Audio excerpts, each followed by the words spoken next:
nukugira ngo good leadership and reconciliation for national development.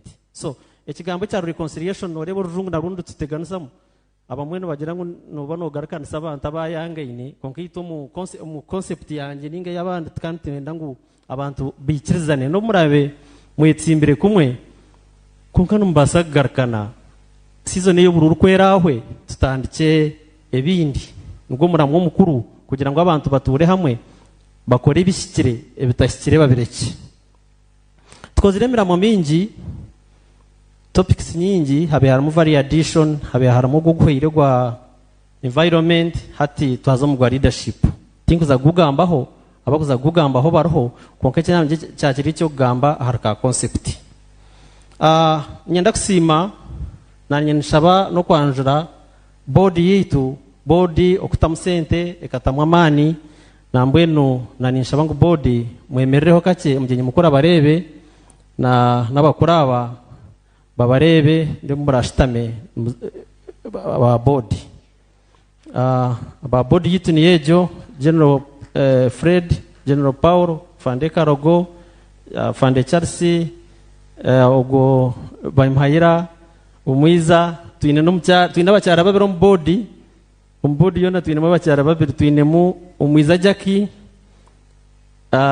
ogo no wa PSFU kandi tuine no mucyara kechi mu manufacturer no wakora umuhoko nambwe no rabayinde kikwate n'imshundo umucyaro ogo kandi we na treasurer weitu side age nyine ho mwami kagoro nani ngushaba ngo yemerere umushije gwo natandike nawe kitaramo nuwe twahandikire kumwe concept is my co-founder then harho umwami nankunda nawe ni member wetu wa body kandi no sponsor wetu nuwe abandize kutereza kamotoka akutwabere ntukozesa umuterero mu ngaro umuntu kwaye motoka ye aho mwami wako burya is a smart man ni MC wa mani konka no mugambi we bya culture nabishobora jimunonga abona niyo body konka nabantu binja batwatize abatiyambere etar body nibingi tinkuza gamba omwahari omwe nibitongore bingi nimbisimira hamwe kandi ngira ngo tugumizemo and we are ready kugumizamo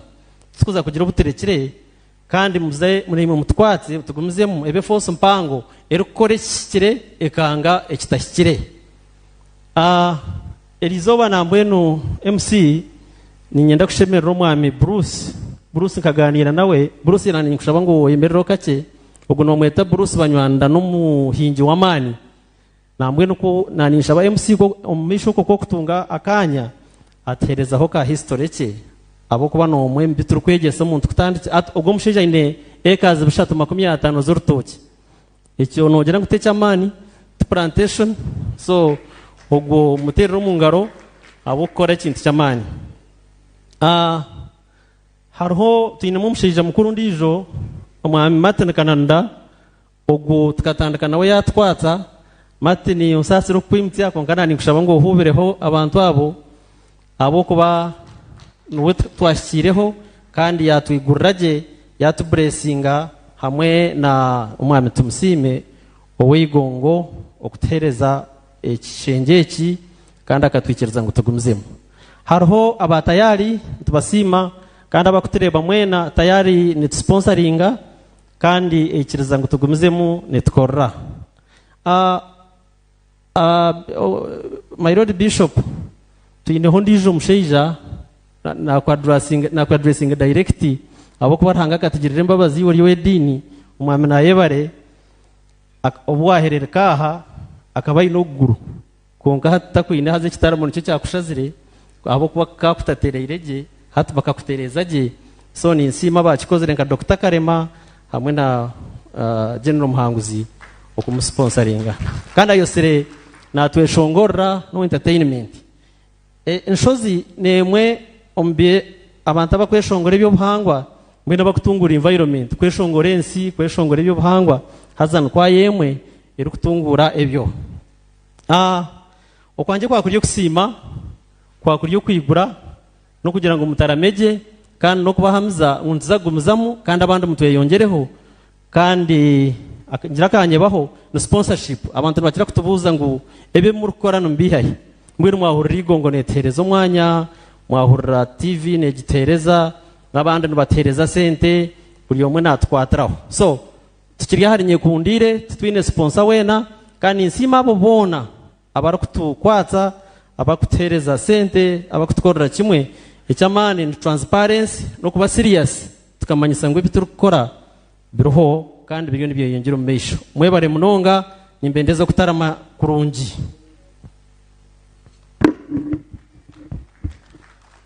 ani bashaba mushijogo mutera umungaro zamani ubwano yanjura mwami Michael Mushambo ngo no wa FDC ngaha no wa PFF ikibina tiburukushana mbwenu ngo tuwa mwanjura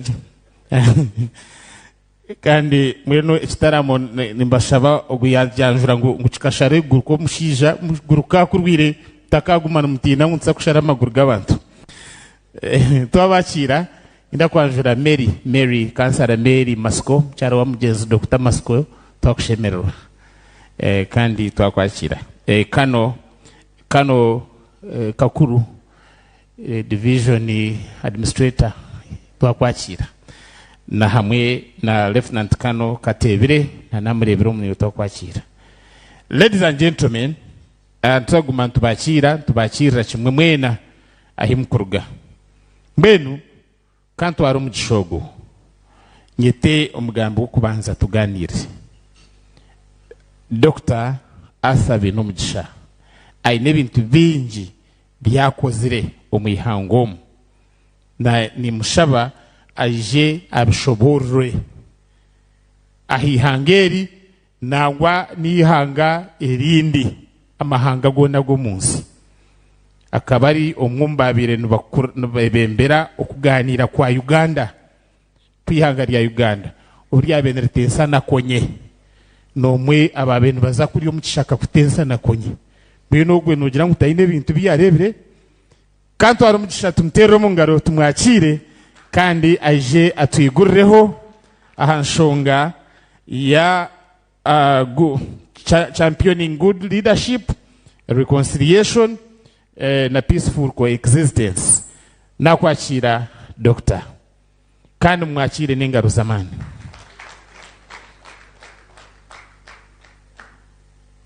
Iba free kugamba akagambo rikorujungu wakatamu, it is fine. You are free kukoresa hariya, you are free kukoresa ibigambo byonka kandi ningiza kuhereza idakika between 25 to 27. Thank you very much. Webaruma akoraje Minister wetu, Chief Guest General David Muhozi, my Lord Bishop, abakuru Bechitaramo, distinguished guests, ladies and gentlemen, good evening. Nabaramusya.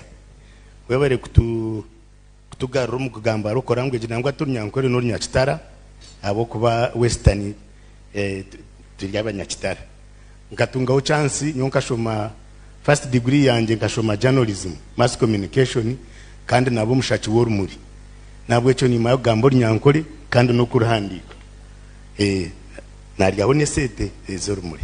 Mbwenu mbanyeta Dr. Bino Mchaata ninkure kitongore cyo bakweta kodi akodi ni to think tank umugasho gwitu no gukora research tukadvising a government so mu region turye regional think tank twine myaka 25 yo kuru nke kitongore nabwo echo tukuziri nashemerwa munonga kunyeta kubanyesiri kunareba topic nanye naje design nja nareba guest of honor nawe yayinuku yaje design nja nanye natunga muka liberty Ahabwe reconciliation ya take our national unity. So topic yanje basically nyenda ngumbe free nganire nimwe aha Uganda konkani nja ku nkwateho kache Africa mbatembese ukache nze no munsi zindi byo mushomesa shomise myaka 15 Makerere University tinkumanyo mkunenye nemwe abuna shomise master's degree ya peace and conflict studies kandi until December bendio mweje sa Uganda Christian University unshomise myaka mukaga hati naninshaba owa St. Joseph umurimo. I'm joking. So ninkore kitongore cha code. So nabaretera greetings from a code.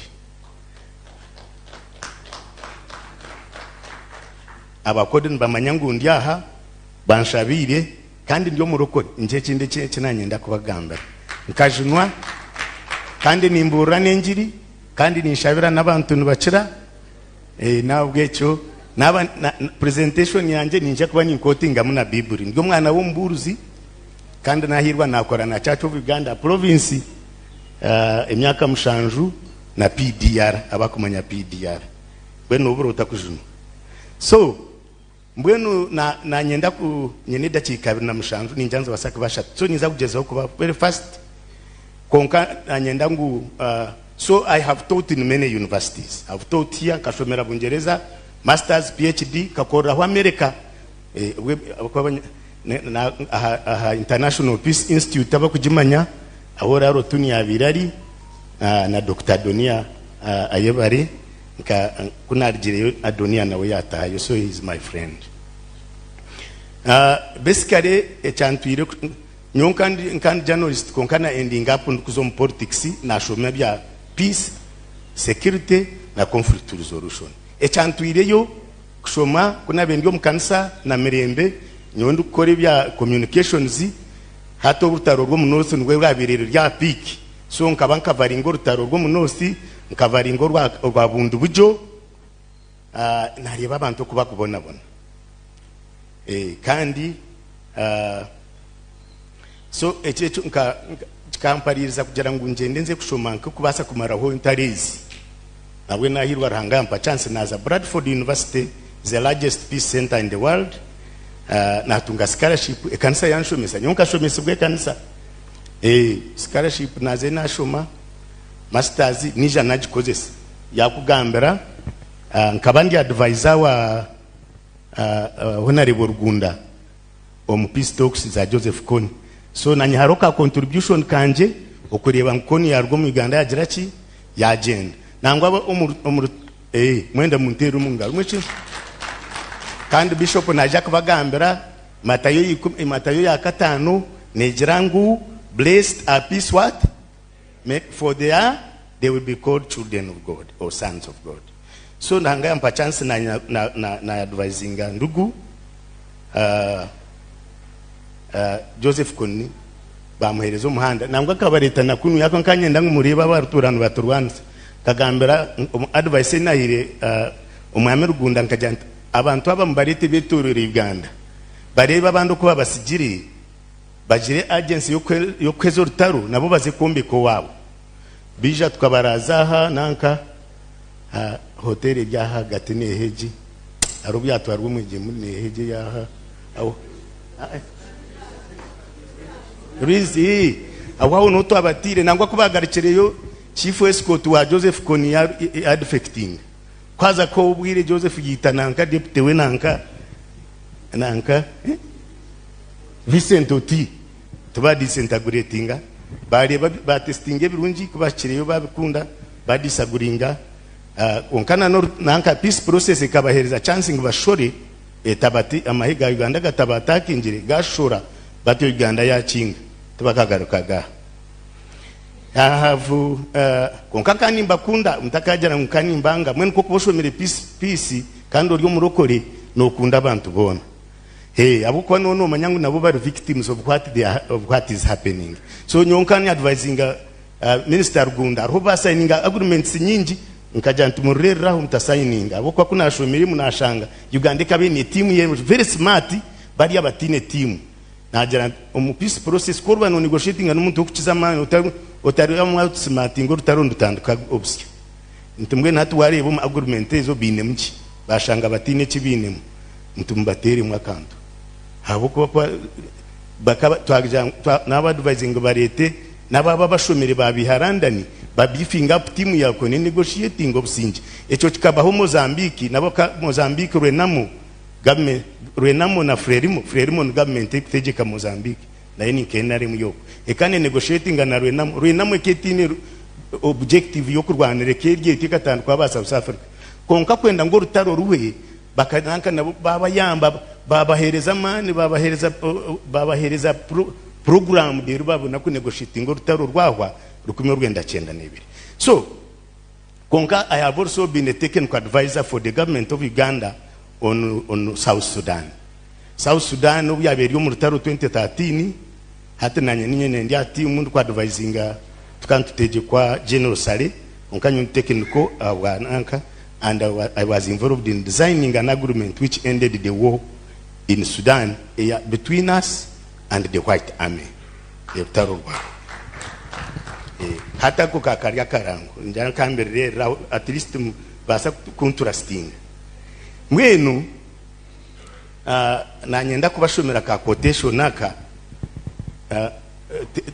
tinyine nanka PowerPoint konkana nyenda kabashomere kari umurujungu muruhuri nikagira ngo violent conflicts of one type or another have afflicted Africa and exerted a heavy toll on the continent's societies, polities and economies, robbing them of their developmental potential and democratic possibilities. The causes of conflicts are as complex as the challenges of resolving them are difficult.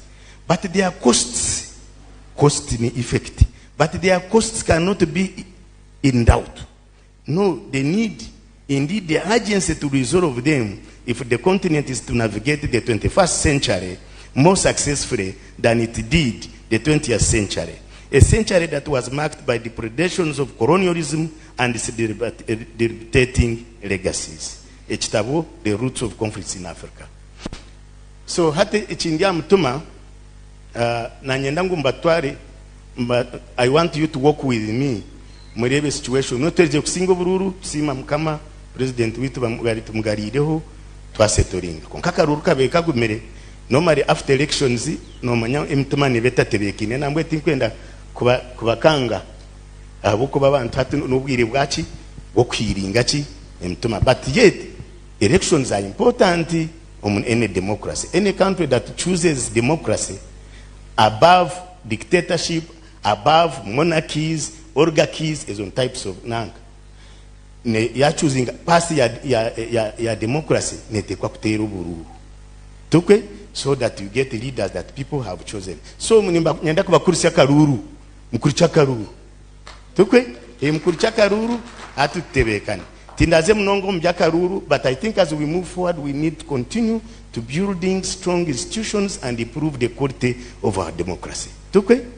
Yeah, now so hata china nienda kuboreka Africa kuya independence the 1960s 50s 60s ne myaka yo kutwa into Rwanda kwetejeka konka kuya twetejeka. Africa has largely been in problems. Uganda yoni mujimanya tukwe kuna ampana nyenda kuboleka topography ya nanka ya echatwire government ejo muchaka failure governments zone za tungira independence zarimwa entaro kubona. Of course you know 1980 this government, the leaders went to the bush and now we have a government. But in 1990s Africa was from 1990 onwards was a year of conflicts in Africa. But there is a reason, of course. That was the end of the Cold War. The end of the Cold War, because during the Cold War we had two superpowers, America on one hand and Soviet Union. Bakaba turabachinjire na yabanyankore empato hati na 1990 Soviet Union collapsed Kashmir, and then eruption. We had eruptions. We had eruptions. Konkana bwakaro dictators bingi bakata kwasa according on to what? To power. So Africa yasho. The climax of that period was the genocide in 1994 in Rwanda. Mwenu in 2000 omwana w'omuzungu umwira gushkonkana America nakahandika article on Economist magazine. Abakumanya Economist magazine hamu mujimanya. It's a top thing, it's a top magazine in the world. Mwenu ninkoko kuba no jera ndogora magazine yo kwihamu information. Hate kahandika headline Hopeless Africa. May 2000. Headline yayo top. Ekaber hopeless what? Hopeless Africa. Why hopeless Africa? Abokuba akatu in climax ya genocide almost 100% of African countries were to go against themselves. Konke ya Rwanda chalenga. And the man writes and says, at least in the descendant were slaves. Slaves. And to me, slaves bakabona bona America. Konkai was saying, at least Kambia descendant were slaves, Konkanye escaping that senseless killing of the people who remained on the continent. Abantu bajumira Economist magazine. So in 2013, Economist magazine are publishing another lead story, Rising Africa. Indeed, Africa is what? Is rising. Mwachileva. Africa is rising. So, bachi hayo. Konkito abashomire bungereza, nikumanya bandi. Nyo bakantera amahuri. Bakantera amahuri. Bakanshuka hwamizi. Kandi kutwabiri tubantuganira na students abo tukushoma nabo. Kandi obunyonka agenda nakuzire. Hasan kandi je nkanye ne moto komka, nkana yombekere nanka kamparenju, konka abajungu bakambangaye. Tukaba turi abana abiragujubana abajungu mushanju na babiri.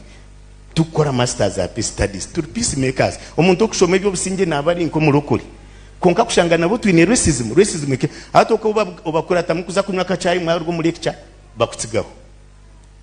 Hati yonta kuchimanya akwankandi confident. Nyowe ni bakora tahariya ni bazahari.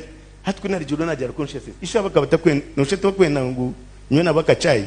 Then I discovered, abana aba leverage nabono racist. I am black. Mwahura. Kandi yenda kubahamza nomwe mwina sente zanyu nechi wabo rukulia na president wanje babaza kumtera iburi. Tubakumtina mwachireba ahabukuba abwakala yitu. Nangwa kagere kiniga nenda nyonka nzo mu conference zona kandi shitamo mishu defending Africa. Mukazi wo mu France ajya asa yantwara baju mukazi mukuru ati ninda no kunda Africa no defending mnonga ati konke ibyo tubikuza gukora ecora gukora debo uriyo no shuma kora hezo tayi ozo wanyu muze kombeka ihanga ryanyu mutunje nubwo turaba respecting mwachura deri kumuratunye ati bitukuza kugamba tukagire kiniga ati tinura kuri ataba China no bareba ataba China no rawina misho gati batakabara haba kampo ati bina wisho guti ati nubatu bugufu ati kantu bajoga atkatura takwe natachewe atbaru itu China kachinga yazo mundu uko yakora pia jire kwigureti yigurera workshop ya of the world yigurera yengiga atato mu China kwa natambara street ya Parisat atutwemerera takutugera tumwemerera ati ntwekwa kwemera abo kwa every country in Europe they want to a special trading status with China because China retreated at mweni wota. That's why I came back. Kuna heze kweza masters nyong kuna heze kuri nanke kizamu cha mweru naishi tindagire na graduating bakansindikira ki kandi nakoraje bampereza ngo garikeyo nkore na PhD banshomese PhD konka naguma akonka nkozere ndagano ne kanisa kwija kuyambe byakoni na noro rwa ADF naguma rangaje uburyo bundi naza New York abuna yambire kukoro chichinta bagamba international conference on the Great Lakes region ejeru Bujumbura. That was my job that took me to New York to help establish it. So I wrote the background paper and also a book came and organized 3 regional workshops. Emwe Tanzania, the government of Tanzania, emwe Kenya, finally the international conference on the Great Lakes region Bujumbura. It's an intergovernmental body yoko preventing a conflict on region age and to build the peace. So that was my business. And kandi kuna herze New York nayo kandi fellow. I was a civil society fellow representing the Great Lakes region. No mwako gumwe and my business was that. Katunga chance awoko abajunkuria akaruho ko fanani nwabira secretary general. Hata kujana itorurwa abajungu mnonga hata nyonanye bakabandete. Bamtana wenka meza twatu in those cocktails kwenda kubifinga kala because I was low. I was low. So I had the chance. Those are the kind of interacting. Konka kuna herze 1 year I came. Why did I come? I came in 2006. President Museveni was going to run again. And so I came to participate in those elections to help build the country. Konka kuna enzire nkani ngumayo kandi ekindi ekinakozire nabwe kankigamba hano ekiteramo to remains here nka negotiatinga kuleta uraro tunu mu ihango mu kumugarura nakigamba ni mangu kirya television tinko beyiha nka negotiatinga nawe kumuleta ekinamuletire uraro tunu na wakana akariyo narwano kweye akamba rejinga ngu UPDF yanyu ngwekane committing a genocide of northern Uganda. You remember England when he came here, or a special humanitarian agency kuleba if there was a genocide being committed in northern Uganda. So Otuno gwe abjankani nkora ahayabe na Otuno was a president of that institute for 7 years. Then yazo mu UN. So ngandya na olanchi namconvincinga tojoka taha okaza kwesimba na Museveni ukamsinga ugandika tebekana atenbanta digatu bakwita naguma tensa of course nkani ngumani coordinating naha nungambara ba government that was high level mwachura bisha mwine rules mwine ground rules numugambe chama chama noni mwine chama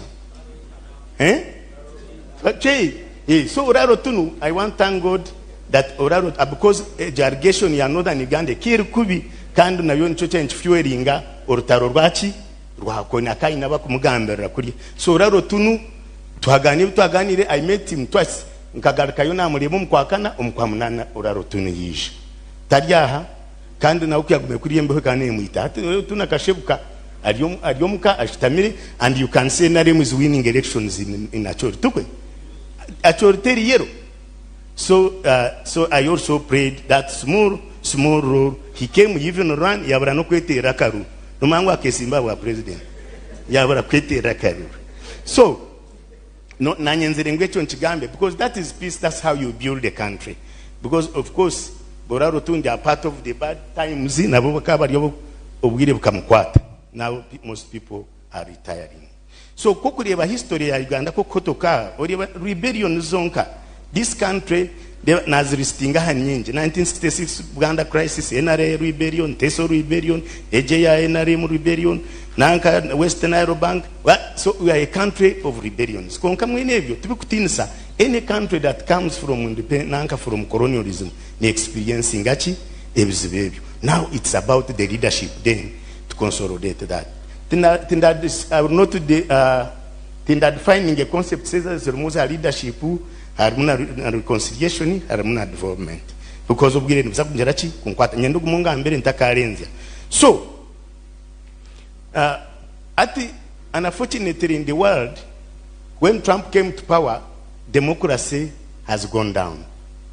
What is at Trump's heart is business, cut a deal. So there is no longer a strong drive for democracy. But I think Africans do not need someone to tell us that democracy is good. But what we need to do, democracy is not a jacket, one jacket that fits all. Democracy can be customized, localized to suit the local context. But we need what? Democracy. We need democracy. So, nabandiyo very quickly, nabagambira Africa, ezezo nanka abwenchi ya birerieto. What are the causes of those? Kukurewa Africa abwenchi tubonabona nebyo harimo abazungu. The colonial legacy has continued to affect us. Actually white roots but black violence. White roots, black violence. Very quickly hata abazungu aba bakakosa divide and rule. But sigabatera na nangwa ubwo yona gamba sectarianism age for them was a way of conquest and control. Hati nkomo Uganda, imagine kuandika 1962 constitution ukahereza Buganda special status. Region zona zikanga Buganda. Kandi nayo Buganda kachitwara ngnecha mani netekwa kujara special status ostameba kore. But udanke mshoro bakshoroze ojire parliament ojire a country within a country.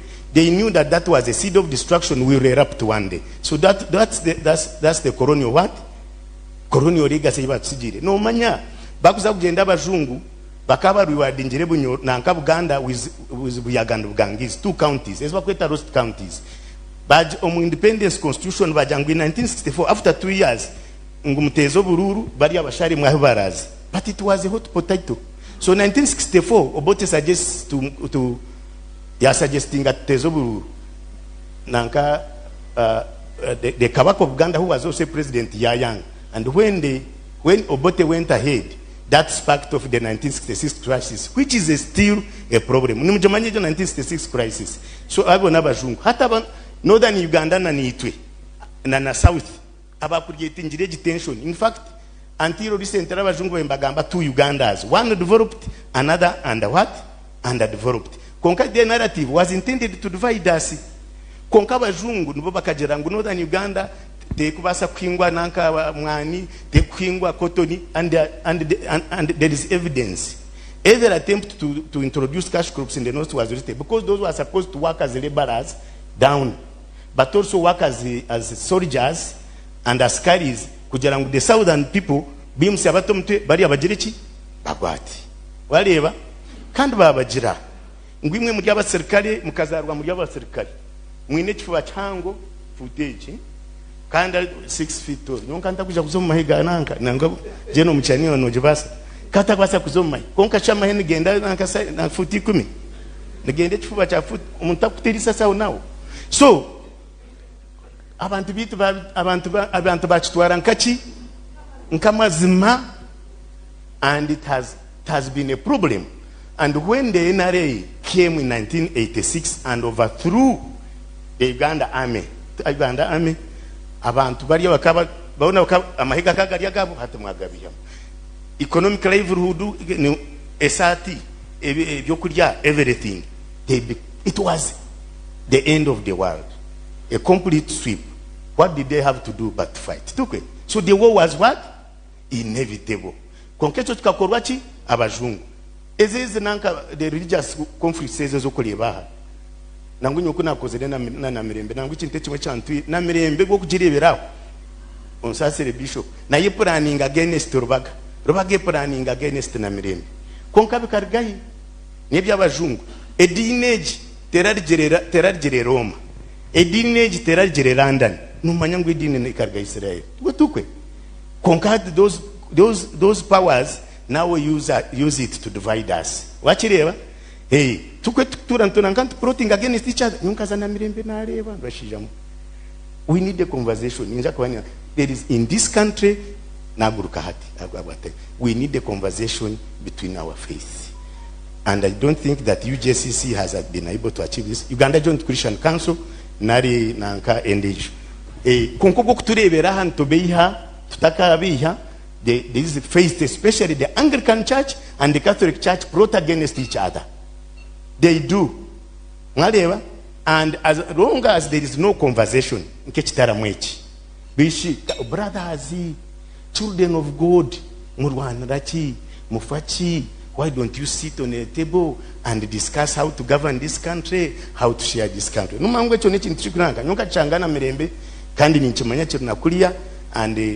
And I would want to promote that conversation, then we move this country.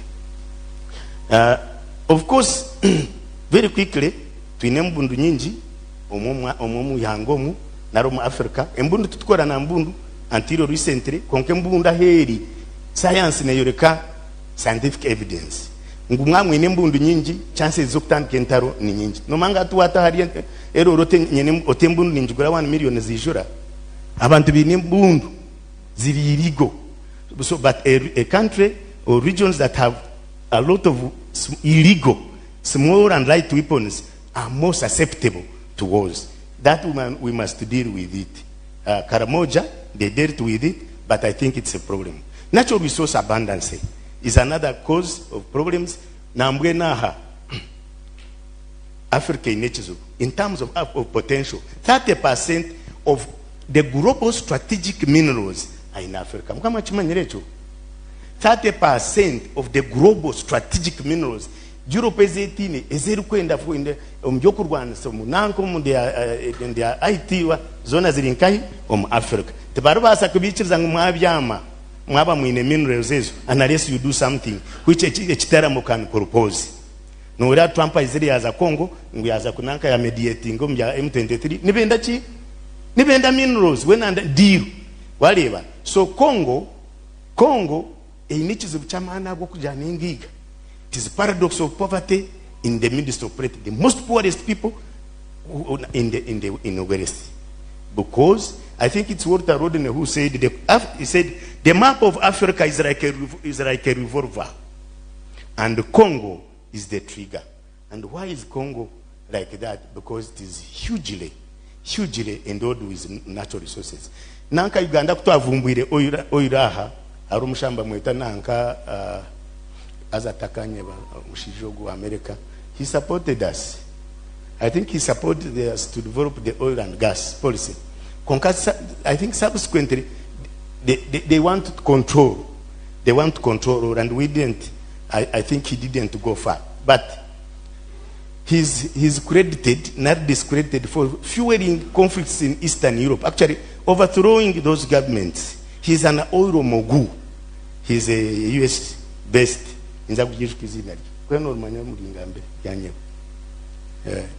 Soros, George Soros. Aine sente nyingi naziteka mbwa NGOs mtwarebire wagiteka nko mu Bantu bahansi baba ninko kutera katika kabi the whole country kan mtwarebire ya dora wajidaka wajibaza million in kanshan. So they have been fueling crises in Africa because they profit from crisis. Because of that confusion, Africa niyo kuchiza yo refugees omuseji Africa kandi Uganda 22 million refugees. Manye mubutakaja ngo refugees no bwiga ukostinga nanka ba refugees certainly undermines our potential. Uganda has the best refugee policy in the world, and now we have about 2 million refugees, but it's a cost. In West Nile alone, which is a refugee hosting area, they have cut down all the trees. West Nile ne yosia ne cut 35 no Yukanga no Rugai, because those people are dependent on charcoal, on what, like our people. They have competed over natural resources and the crisis. But that is Africa. IDPs. We have the largest numbers of IDPs. But now, what is worse now? Libya collapsed. Gaddafi vamwita. No man always mwita. Sudan has collapsed. Nanka, South Sudan is almost a failed what? A failed state. Oshume, Somalia since 1992 has failed to be reconstructed.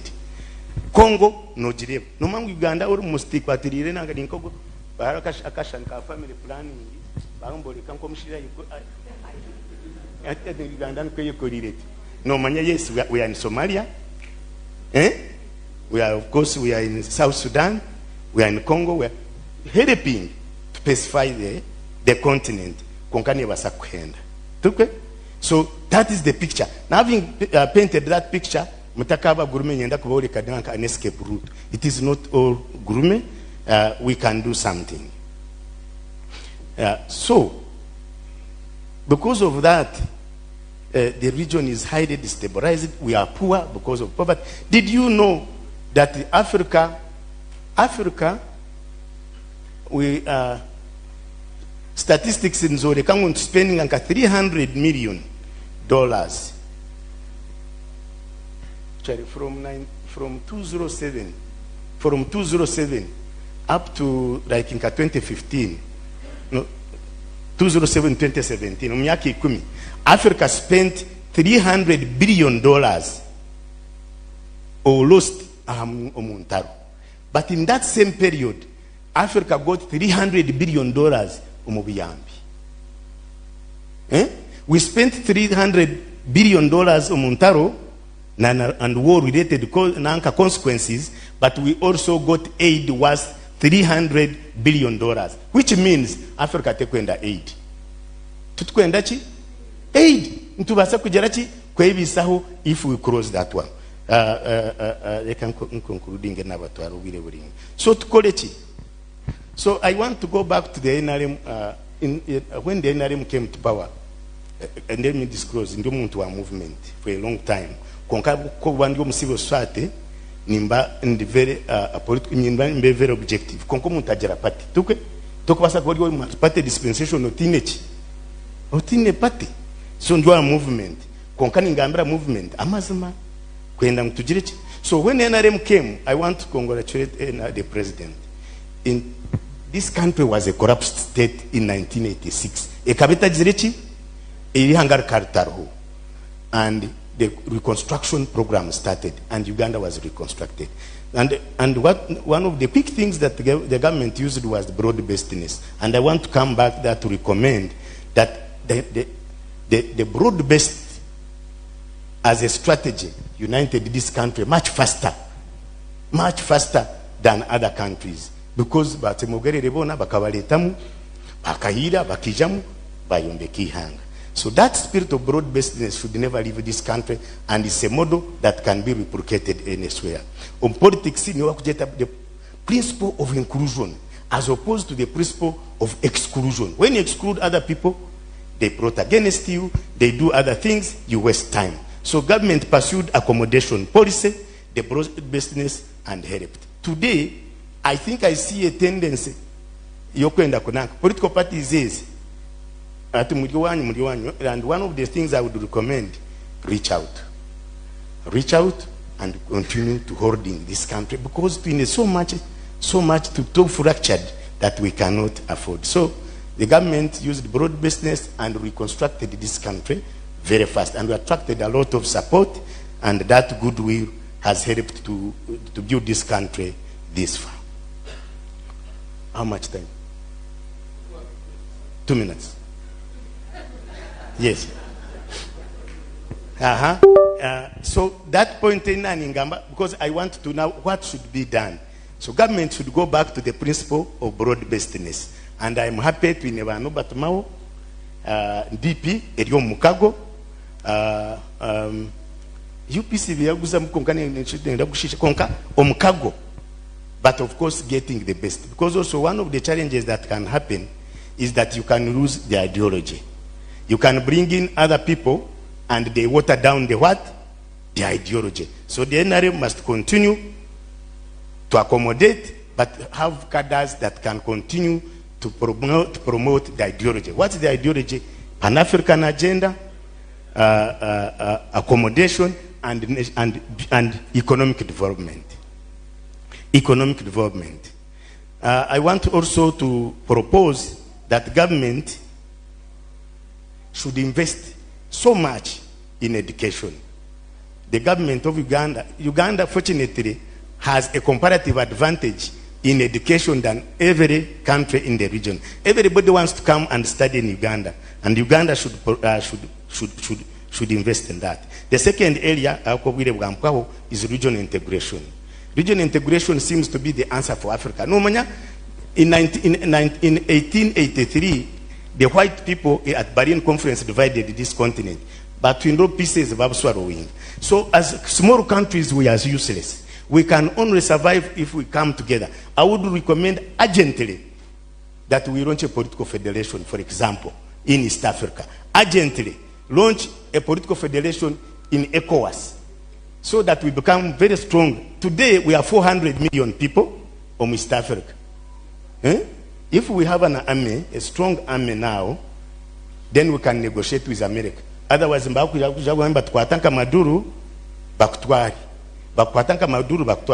I am proposing urgently African launches regional integration, but we could also decide to launch the Africa an African-wide country, so that we are a strong country, a big country with a big army, with a big economy, and we can survive in this very, very chaotic world order. I thank you for listening.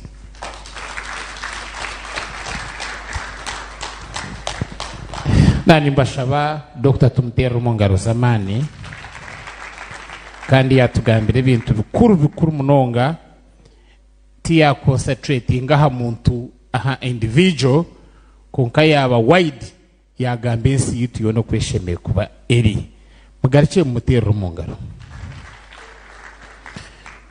umanya umuntu yanaza gambo mbemwe communication skills, confidence building yanagamba nkashomera amanyaha nkashoma ngenda warashubwa naho murisa najya ati ente zanje ezamasha ube no manyangwa ine neza yakashari ya wahura yaje atente zanje zama atunandika kurebe atente zenjungu ube no mangwa ine neza nyankuri wahura muntu najate motoka yanje ya benzi ube no manyangwa ine ne ya Hilux yabe nabe ninkora degree yanje ya kabiri ube no mangu yo kubanza already tiyagira ki so yebare munonga that experience exposure mbwenu wagambe ibintu bikuru munonga tinkanyine confidence konka bajungu bakachikorekana nabo mbiyabira bakurata batoroko bakurata batoroko and that's what we really need to fight. Thank you. Nyenda kubagambira umbaka turi kibana baza kutunga sacrament eyo kurya ebyo kurya bya mukama wetu hariho kigambo kibakoresa ngukora benoza kureto mutwijo gwawe ahitambiro wijuka ngo hariho owonyigize owokozire kuba woyinibanja nawe ngo mutwijo gwawe gunagaho ogarke yo banzo girota omwetisi mbweni mwe abaza kushembera mwinebizubu nabandi mushemberera ki imushemberera ki mbesha timwe twaza hatukaburira okwatanisa tukabagambo kw'abajungu konko kwabiru na kw'abahima no kw'abaganda no kw'abakiga no kw'abatoro no kw'abakaturki no kw'abakrista kona mwamu kuchikwine manyetegereza mugarche mutero mungaro ekintu cyedini. Thank you. Nyowendi chairman wekerezia ya Nyabahama wabwombeka kandi yo mukristayo mbwenu kandi mbatambire nyokemerera umwambari Musa ryo mu Joseph hari umuntu nkashango mwana naenda kabo mu irwaru kazara barongo umwe yaguruka undi jo nawe kariyo naza kufa nashangarya ngoro kumwemerera Father Alexander ngoro kumwemerera ntindya yo mbataza nyo namwemerera nyo mwema wo mukaturiki nkemerero mukaturiki omdini kandi kunamwemerere namutera no mugishata akakira yaho nagenda ngwaje kunamwemerere to kureba kashanga kuyayemererwa munyakaturiki akanaza kufa. Amen. Echo ebimwe bingi nibimanyisa ngutushemerire kubirgaho tukabirenga nubwe turahinduke abantu barahanga. Hallelujah. DPC twakwakira abwa division yetu inda kwakira RPC yebari mnonga kwija mwambangambaki twine deputy RPC wa Masaka region na namurebiromu emerera twakire deputy RPC wa Masaka region nguriya yebari kwija sebo na narebiromu amedani cha muzigita region yebari mnonga gunakurira ebyo kandi ngendanga muntu nira hariya mu region eji na nare mchara idisi gwera katamunanwire myanya ziyemera twakire yebare mnonga kwija omukikuru Joy Katafire mwanzi ya nyabushozo ko yashitamanka he mukikuru Joy Katafire. Thank you for coming. Nyenda kwakira mnywani wanje Bless Nat azogwe numweshongozo mukuru abena yeshongorera kuri za Dubai yebare mnonga Bless Nat ine chivuro che ukumurumbarira ibiro bishatu byokwa May ahar ajipu motel, right? Yes, thank you. Nyenda kwakira abamizabibu gardens abamizabibu muryomu the 49 brothers bakutwara hotel aruguraho abo bashijabo twenda kubakira kandi bine mariachi ebiro 12 byo kwa kashatu mwijizeyo murebe. Nixon Kabuye former RDC kandi abayisimba mu nyabushozo kacyama RC5 twakushemerwa Nixon Kabuye kuruga mnywani wawe Joy Katafira rya hawa mureba murgo munsi umwami tahigwa erka umwomba kukiza yente zenyankore twakushemerwa kandi shitara mwecho tuire nacho. Thank you mwami byanji kiberu byanji mnywani wanje Charles Sarahi ngwara kukiza kutera umukono mukirizi ogu yebari mnonga mwami byanji Charles Sokozero murimo murunje. Ladies and gentlemen, twaza kweta umweshongozi kandi twakire bishop aba muje mutweshongore cyeshongoro kimwe bishop yaba nayitebekanisa gamba nyenda kubamanyisa ngutwinaha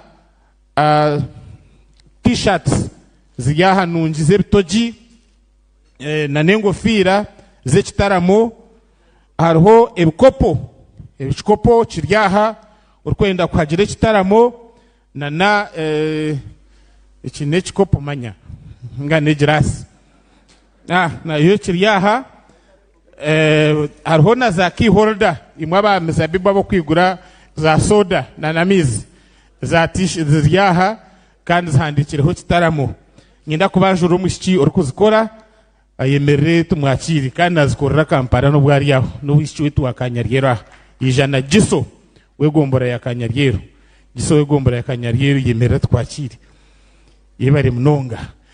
Ladies and gentlemen, ngenda kubongera kubakira mwami Aberu tsubuza twakushemerwa kuruga chikati bwenu abakwaya muje mutweshongore cyeshongoro kimwe abanshozi bwera choir as the bishop prepares to give us his talk.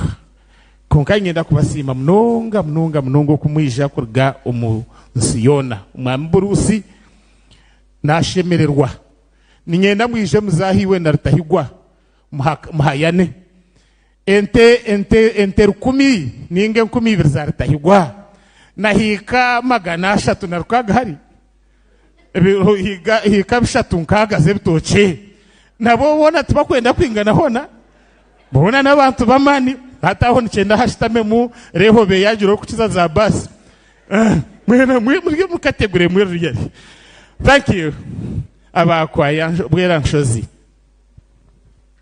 Ebere speaker nabonye tana ebere kamrasi kwaya no bagete nshozi bwera kwaya nitatu wasemaranga rije toka 19.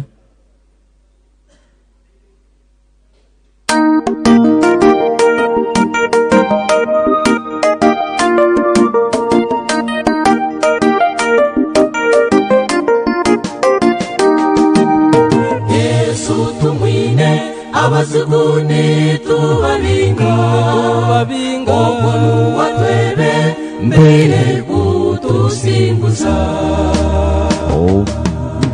Yesu tumwine abazuguni tubabinga obunu watwebe mbere kutusimbuza Yesu najerate Muhammedi hamwe nimwe Omugartemu tutimwe nutwahama Yesu najerate Muhammedi hamwe nimwe Omugartemu tutimwe nutwahama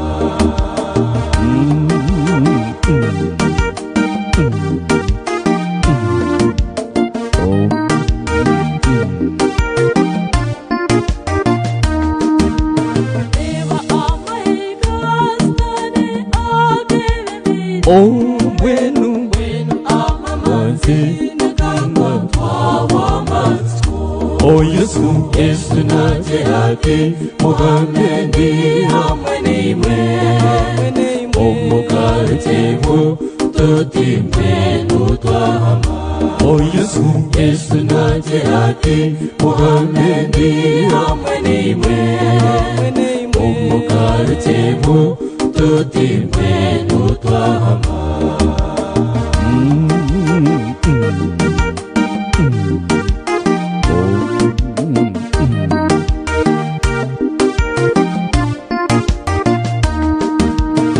Eva amacumu gazane nikabyangana Okatine manzi rekamba titurigatina Yesu najerate Muhammedi hamwe nimwe Omugartemu tutimwe nutwahama Yesu najerate Muhammedi hamwe nimwe Omugartemu tutimwe nutwahama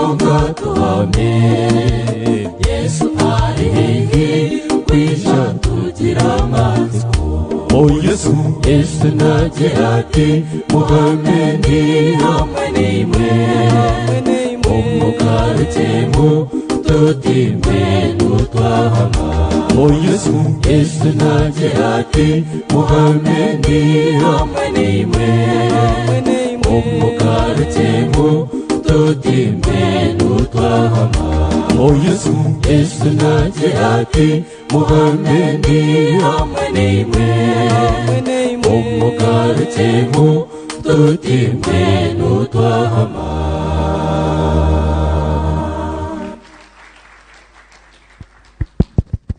Ebari mnonga nandi abanshozi bwera kwaya Evelyn Health Training Institute aba Evelyn Health Institute mwemere tubakire shemereryo neria Dr. Karima mwebari mnonga twabakira student leaders and tutors mwebari mnonga nyenda kwakira omurisa mukuru omurikashari Benon Mushabe mwambeno n'umushabe yemerera twakire arahe mwambeno n'umushabe twakushemerwa bakashari baturamukize kandi yebare kwija Robert Kamarembo vice chairperson Dr. Karema Nyekundire mwemerera ba Dr. Karema Nyekundire mbwenu kumanya ngo ari mu kibinecho abacara babakandi baronda karuru ka president Museveni mbwenu kandi hazo mugume mwemerire mugenyi mukuru ababo bakagwa bona bakabesimbirabo omupurayimare za NRM mbwenu kandi bona bakahirmatino warabireho mbwenu baja ngo kandi twenda kugaruka kugwa kwa kabiri ninga kuza kuteganisa batusinjire actually aba nubashana nabari yabunani ingamba kuba cyo kureberaho kugira ngo batateganisa kandi bagaruke barondere ababebesimbire nabo obushagici mbatero mungaro mnonga. Thank you mwena mamanya mama Maria warimbwa na namurebera bwa kayisimbira bwa meya Dorini concepta yibere mnonga bwena bari munabantu bakuru omuringo itari hemwe nemwe. Thank you ladies and gentlemen twenda kuvunjira kubakira abantu bargasanga mwe bari kwija mnonga mwija kandi abariho nubongera kutushanisiriza. Thank you.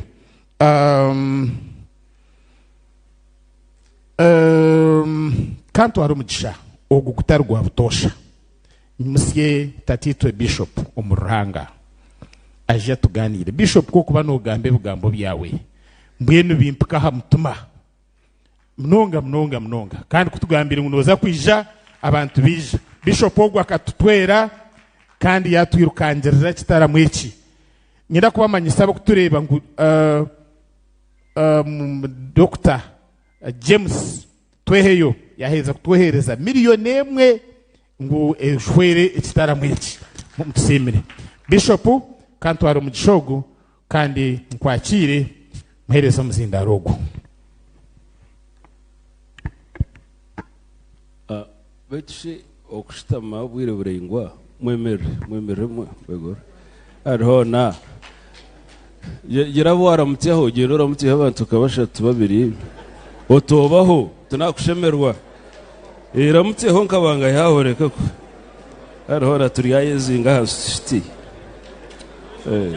yabarikije ogumere akushemerwa obaho ego yabare aha bueno oyogorore oyiroto hinrumbiri giroto mbiri aha excellent kare katushitame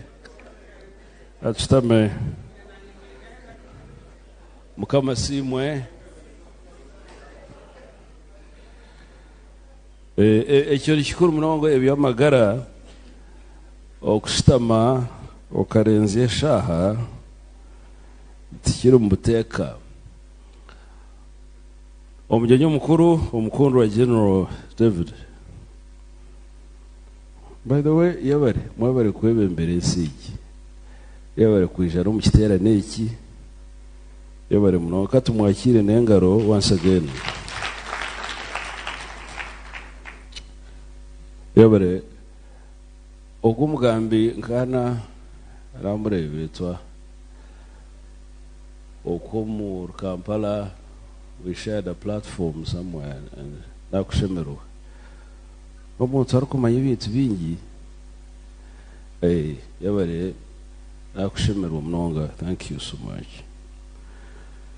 Nimbara mute mwena mwizari ya mkamwitu nimbaretera rukundo rokushemerwa kurga Western Kole Diocese ahindu kuhereza na mukazi wanje Mama Joy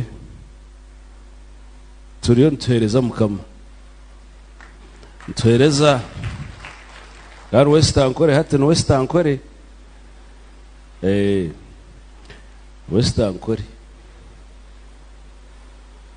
no Western Kole nangu ebye mwari mureba omahurire n'ebindi ruhangariyo nabi abicuzire ngaro mu maisho hati ntsima mukama mbona hati reka ntero mu kito abo kuba twire bwire burayingwa abanyabwenge kubageraho bashitama abantu bakuru bageraho aho baza bakashaba bakatimbe muhunda hagire cyabaho abanyabwenge bageraho bashitama abasheja bakuru hagire cyabaho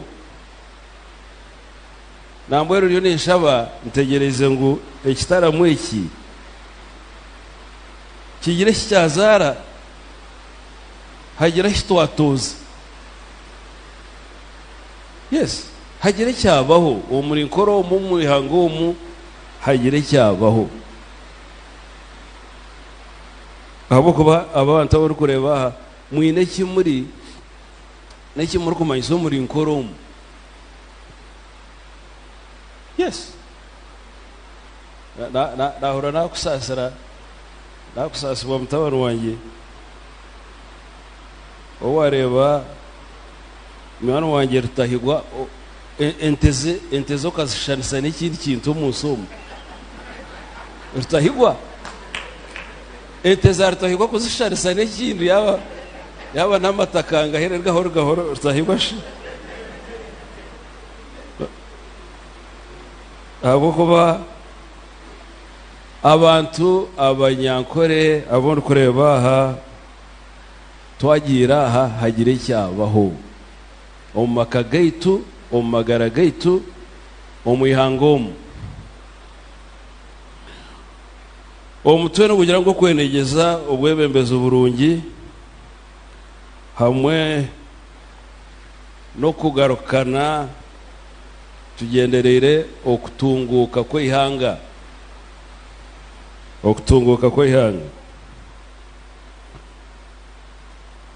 kandi niyanda kwamayisa ngo obwebembezi katutandikira bishemerere kutandikira aha ruhanga obwebembezi ubona Bible yangu n'uburga hariyoha aranga yabor LC1 chairman yabor class monitor yabor president okora obwebembezi ubona omanye ngo n'uburga haruhanga no basa kuterwa karuru no basa kuzarwa rukingi no basa kutora n'uwo mukuru aboko obwebembezi n'utubutungo 30 basa kuba hereditary basa kuba by election basa kuba by selection basa kuba by appointment okukira kwona yaba method neha konka wahendera obeireho nko mwebembezi omanye ngo burigira hariyoha konka abanyabwenge bose nibebuza tugira betushi abebembezi bona no bwebembezi kaburga ruhanga kaba murungi abakani yara muchetegereze turi mu context ya good leadership ruhanga kaba murungi katwendeza abebembeze babi nabona wabatwa awmwakireba. Now that's a theological and philosophical question. It is even ethical. Ruhango murungi nabasata kutabebembeze babi. Mbona hati niyara tubaze tutekure cyo tuketegereze obwebembezi n'obushobozi bwo kwebembera nebihebwa ruhanga konka obushobozi obwarakwereze okora abukorese turahamwe ndaza kuhereza obushobozi konka okora abukorese ekyo ne cyawo yakampereze cyo kureberaho imwe abanyankore omuntu wabaronda ngo wazo mu rutoki rwawe arureberere okamuhefuka okamuhereze shururu okamuhora habyo okamuhereza ebindi niki omuhoro otireba rutoki nduru wamuhereza obushobozi wamuhereza ebikwato ebyo kukoresa the tools. Mbona twari kugenda yarusharra yarwarra yatema ebisiku yakure nkonya yayombera omwata nakoresa ebyo turi kujoka musima but with the same tools nabasa kugenda nebikoresa ebyo arkure emitumba giteme ebitocha bitwagure and so on. Mwakireba mbona hati okurandurwa korutoke nukweterwa no wahereza obushobozi naro wabukoresa mbona hati yara muchetegereza omwebembezi omuntu kuba omwebembezi mubi naba aherwa obwebembezi ruhanga konka kubi eyo tesheberere kwetererwa omuhi w'obushobozi obwo. Kandi ekya kabiri Bible nense yo bwenye bwaye no tushoborera ngo mukama nabasa kwikiriza abantu babe kuba bebembezi ayine kigendero akana bikorobwa obwa Israeli kuyabe mutera mabega ebyaruhanga yabireba yacwere mbutuka ruhanga gira kabujije kimwe abiyabera kora no kubaha abebembezi abarikuja kubaretera obusasi bakahyamukungira haryoha ara. So sometimes bad leaders hariho uruhanga ariko ekomuntu mubakarabaho ngo abo mwebembezi ngo mukare bumwe obwebembezi bikubusha mu butandise no Burungi ngene gihora nacyo cyenda tukigambirwe nemwe abatona bakuru turebera obwebembezi obu omuyango twareba rangamhanga kandi twareba obwa Hitler na Mussolini twareba abandi bahati twabureba naha nobwa mini nabo tukabureba wa ebyo tukabigambira turiko bitinze na abo kwantu bimanya mbwenu tuchetegereze mutanise abebembeze barungira babi kandi umanye ngo mushango ogwo ekyaba bibakozere tukishemere kutebwa ruhanga watwire obwebembeze obwo nambwe nabayebembeire kubi nabarayebembere kubi mukama batigirize abandi bamushikire.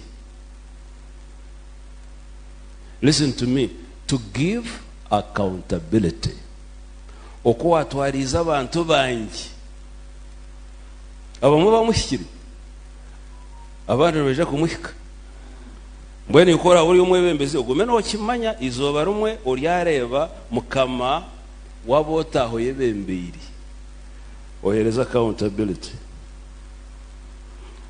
Leadership okwebembera leadership nikibaise ombigufu of course omwebembezi nogwo orukutunga obuzunanizibwa you receive a responsibility.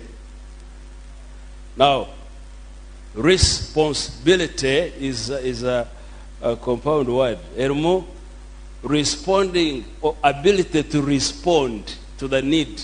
So no hebo obuzunanizibwa burhono kubaskirwa you derba kwane bikwato ngu ohabure abantu oba hwere kuzo mu kintu, you influence them, you know, oba hwere kuzo mu kintu kikwatsa dero mwembi mugendereire goal ekiti goal mu kimanya mugendereire ekyo kwikaho.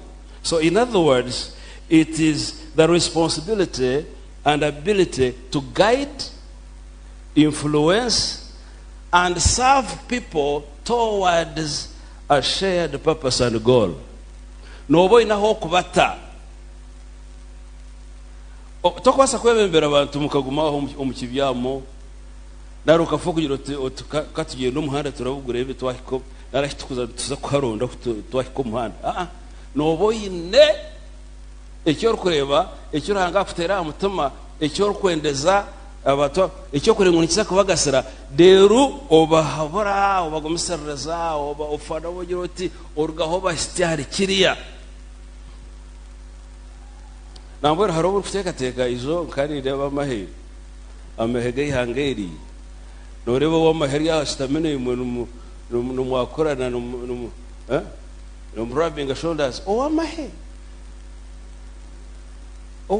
ruhanga wanjye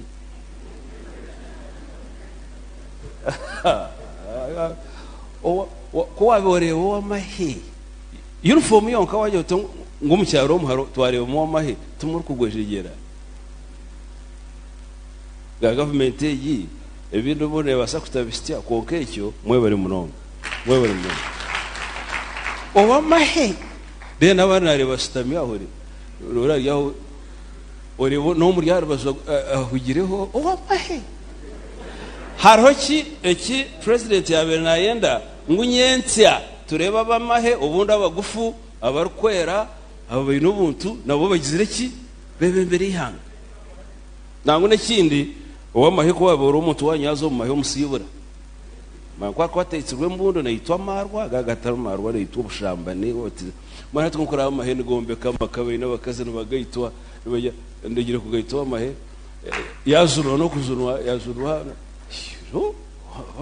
noreba president akayine cyayine haro tuje tugira amahenkaga tugire ihanga nkeri ito twenkanyonye ko nkato mu stankore haro ninza kuzayo nkabanye nekintu kindi kureba ekiri kwera ngo stankore be kandi iryo nekiba mukamasimu iryo nekiba.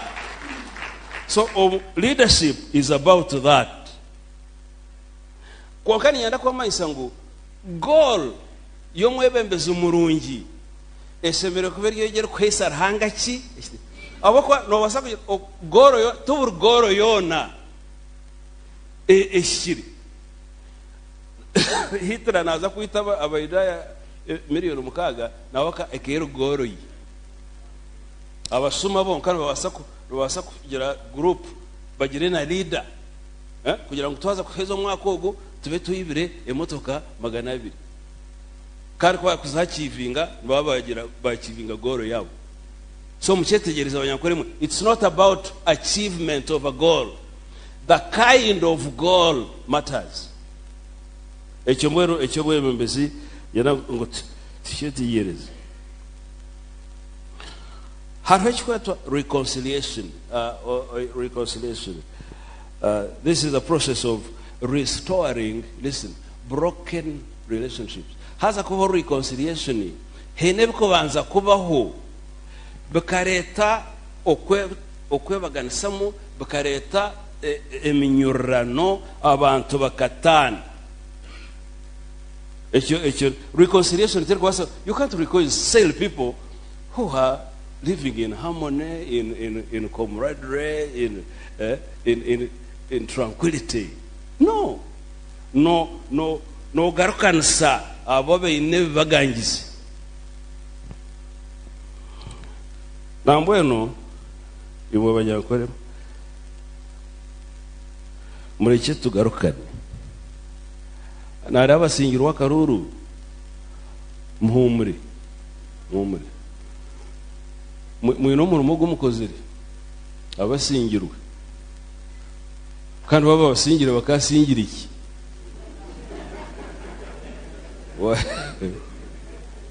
babasa ko uwa kabiri hatariho kubanza nari wo kubanza hatariho wa kabiri. In fact muhumure conflict si ezeze kubaho ezi kuturetera uburemezi. In fact reka muhuremo iki ebikushira kutwita ebikuturetera okwebaganisamo ecyo kubanza harimo tweta ethnic, religious and regional differences. Kandi ezo zono zo kubanza namhano abamwe kwihagire kuzarwa yashanga ariyo murisa hata cyo contribution ye akushanga ariyo murisa ndeya naza kugira anti kurgomu omunda ya mawe nkashanga ndiyo murisa hata cyo banzo kiteka tekyo kugura biguri umushango gwanjye waza kugira oti okashanga uriyo muhingi hati nyowe nturweki ahabo kushanga ndiyo muhingi hati ndi bishop ndiyo omukristo Anglican koka kunagiye kugira anti nkashanga ndi owanzereza brona ariyo musalamu hati ikintu nimushango iki turahamwe ahabo kwa twaza kugira kumanyana no kumanya uburungi bumwe no kubukwisha note kwa kwetegereza ugira ubwenge bwo kumanya ibintu ibi kunagira kugira ante kashanga ndiyo mujungu kuno takutukura hati iwe wabano yango muntu abo kwa ariyo murieki ariyo mu category ariyo mu region age noba no iherahi no bwenge cyo borokoresa really you nkayire professor wa University of America kajira put on your thinking cap Jwaraka kofira ko kuteka teko berebe bintu ibi nutufaki numushango ki imwa abari hariho burko n'ingambe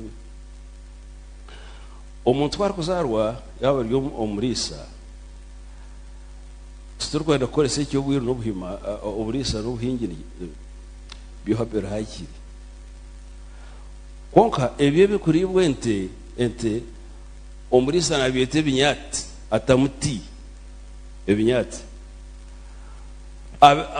abarkwinga abahingi okomutweke biyete binyasi tarumuti kokoza kushanga simbwenu oshanga rutaro hagati y'ebinyati n'ebinyasi oshanga ore besheshemi orebogo nanugoriya orebogo nazimuro orebogo mureba natwere mbutika oco tukuyagira ngo n'ebinyasi kandi obo bombi re nibamanyise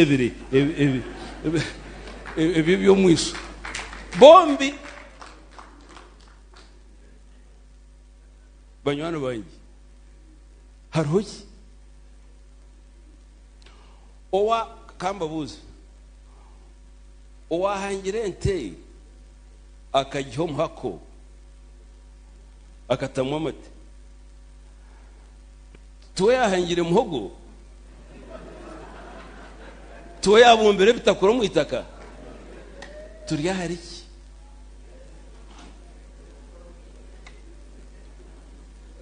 eshimbwero nyo kambagambira abarkwenda kushoborukirwa mushoborukirwe muri ryo mu rwanjo rutede muho really ibhaza koko rero omucyara gotomera obushera rwo mugushana no rukunywa amate anagwo muhondo yaba na matekero nebyo kunywa wanyura mugushana wahanyira amate nogo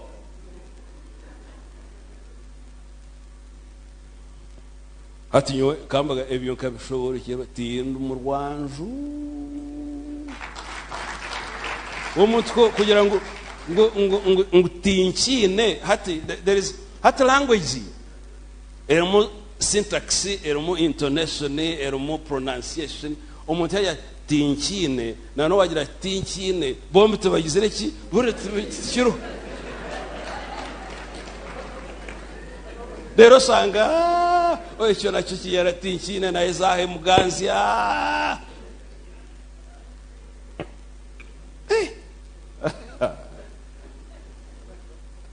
ethnic religious na impura na mbona ko wanje nensegi kuko ari ngambira abantu tinyine rudindino urwo nakati no way and the bishop wa Anglican Church of Uganda irostakore konkanda okunkubura nimbura bona kandi kambagambira hatu ko wanje umustakore tukagira theme love that unites. It has united us all. Abakatoliki bemukire beri mwe tukantuombeka enzo ya bishop hariya omurwera nyangi omukuru general omunyakatoliki ya bishop ati nkutwere ijampora no shot tikikorwa ati nkutwere tigira obusinge ati nakantu kakeko nyohereza treasurer wangi antwera $1,800,000 omunyakatoliki kumba ndi yaho musaramu ayohereza ensaho 400 za cement omusaramu really and so on abantu then tutandikira kombeka cathedral hariho musaramu ndijo ampere $20,000,000 hurra tvangarkan konkeje kiriyire okushoborokerwa in fact omwaba salamu akagira ati nkani nsomera aha arwera nyaji junior ati nkanda ba turi abana bato bishop bamunoba atushabira twena akaje tushanga umishomera tushabira undi ati nkashomera umishomera y'aba protestant atariya ndi umunyakatoliki hati ndiyo wamani so what hati mwe is religious conflicts nambwero nyenda kujira kushitamana yongambira cyo arebere na mirembe nyenda kucyetegereza enkataka izereri ngiro gwakire nasho kokani cyabasa gwakiriyo nyenda why hariho kwagira ntibito enjura yanere to hankeje ya urwo rwonyero rweja hariho murarebire enjura handikireho ngwegene y'abanyakatoliki nerekagwa ngo abasaramu mutegereze yanyu ruhanga atakukikora abahweju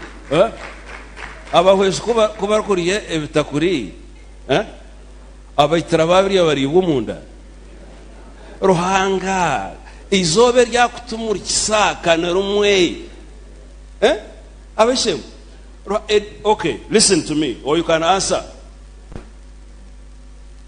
edini ya ruhanga neya ekigombe cyo butegeki nikiya now the differences are there and I recognize them okugira ngo oryo munanka konko manyengo ekyo tiwe nito twabyetere mu turhanga nambwe no kumwe mwenda kushorokerwa ikintu eki our differences are that listen carefully that we may complement and complete one another ruhanga naenda ngo okutashana kwitu kituretere kubanjirana kwerahwerana kukwatsana uriya kwarejo wawe yehe ntimbo y'amashita newe kwarejo omuhereze ituryo oshomere munonga akwatse mutahiwe otashomere oshomere kake nawo ubundi akore mirimo yo omutungi nabesubwaho omworo nabesubwaho mutungi.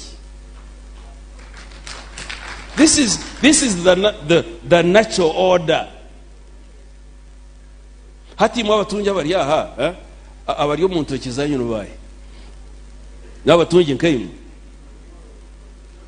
ba house girl nabarukora ombitana imu aba kuri sembu zanyu nabona bagenda motoka eze z'amatame zinareba ezikundeba ziti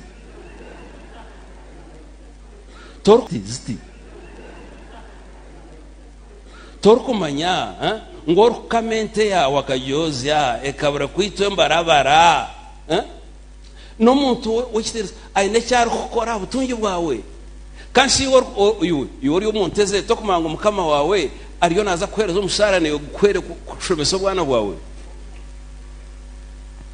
mbweno ebye bintu ibi twantugamba reconciliation. Let us begin from the core, the heart. Haza murebe cyo hangara tukorera umusomo. Yes. Washigambe nkagira umugisha natura America. Ecyabe kinsasa murabo ko nabenzo mu kanisa. Omanya abambeta ba Negro hatuma beta African Americans. Konka twatushitamo mu kanisa abajungu abarkwera babanza be Josentebe zezire nyona nsitame muri yeji barengu ni nyiragura babanza be Joseze zindi entebe roho kwiragura piu babanza bagireka rero bwanyuma baje hata bakinyanjura ngo nirga Africa bamaye ngutinda African American oza kurore beja bashitamaho rero baba how is Africa are you from the same area with Idi Amin when kitchen omukanisa abantu nabona bareba nsa esesemi nubagayana kandi abebembezi ababere racists muje mushoma history ya America batungira uburemezi bahendere kubi nambwe ni mwa bebembezi reka mbaga imwe kora abemembo wa parliament nimbari okwa membo wa parliament wabure NRM orunupu ore ababane bahere na okugira na echo tinsong wa okwetsimba uryo muhweju omwitira omwishikatwa tinsong okwetsimba uri munyakaturi cyo musiramu mu tinsong aboka eriona nihanga ryetutko konka wareba warabamu obe no mangu waba omwebembezo wabahi wabona kora rero uryo munyakaturi waba membo wa parliament okaza kuhagira amasomero aganyo agamakatoliki aba omengo wazo mukindi abako abakatoliki abasiramu abantu anga ba Pentecost bona bari mu constituency yawe niwe MP wabo so soborokerwa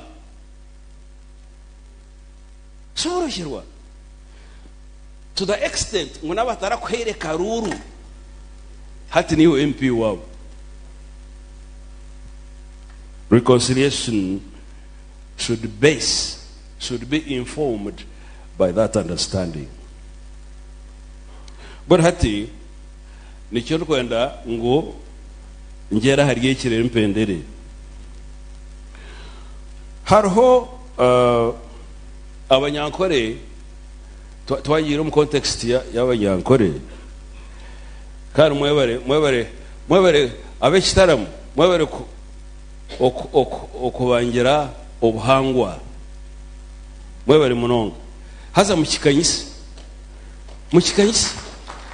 twafa twamerwa ibambe hati nomengo abana baitu tubakimanya runyankore norungereza narwo tubakugereki hati baruwagati tumunyankore tumujungu hati nimbari gamba na bati mwe estwafa ibambe abana baitu babura ibyo buhango byatobera hati mu mukore baha imwe muri generation eriyo negenda n'ubunyankore nefumuze itu nemiguturo nebishakuzo nebigano na ayibambe byagenda hata abana tubakitanisa ente kwaka no mukazi kugirenda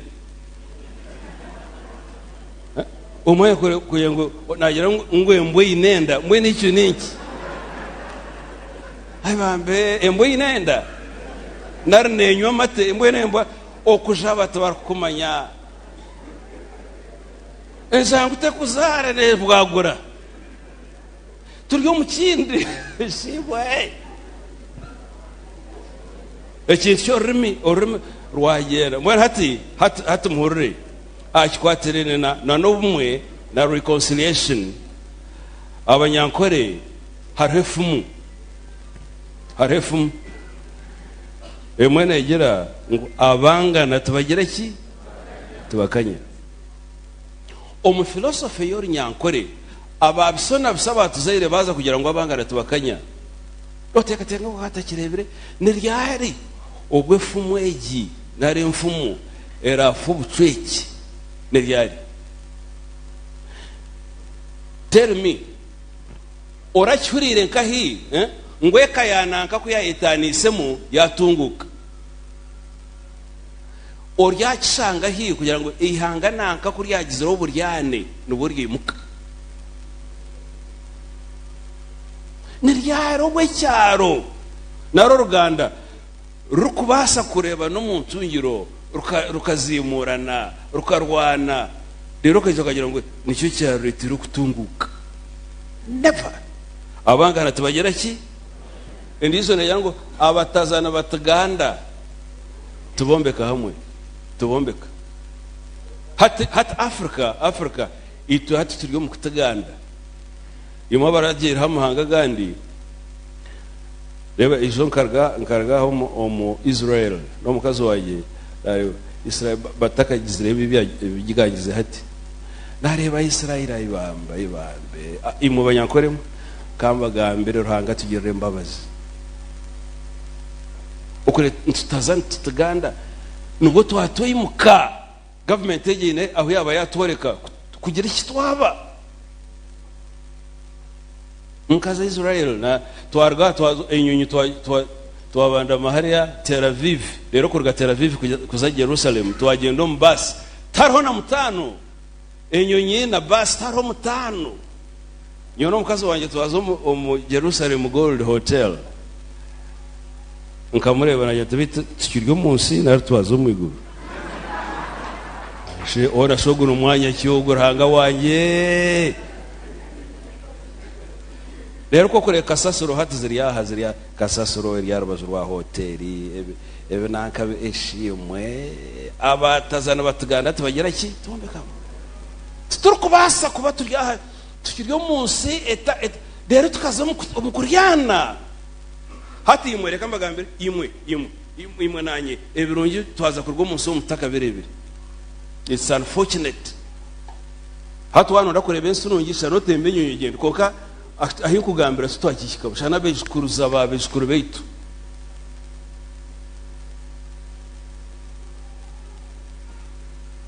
efumu ndizo nagira ngo obutakwatanisa orufunjo rukasya ryamaizi yaba cyetegereza romango orufunjo ekifunjo kibasa kuzamutugwa amaizi wacyotya kise kirigeho amezi kagumeka he obutakwatanisa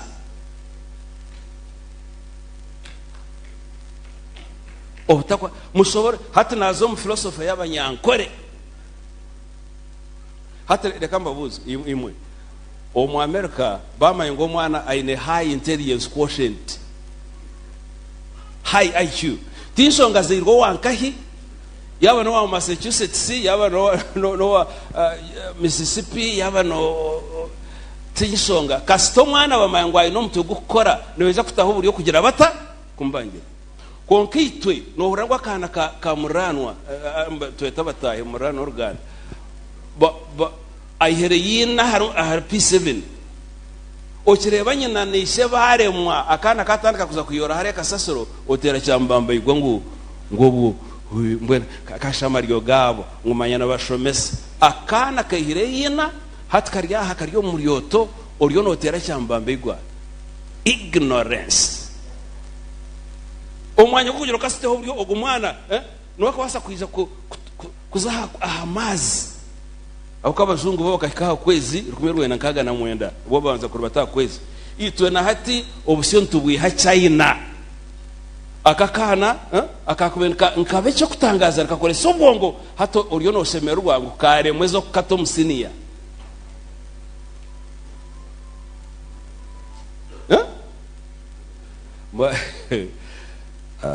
orufunjo kasya urtuira mais mutuje star hona distance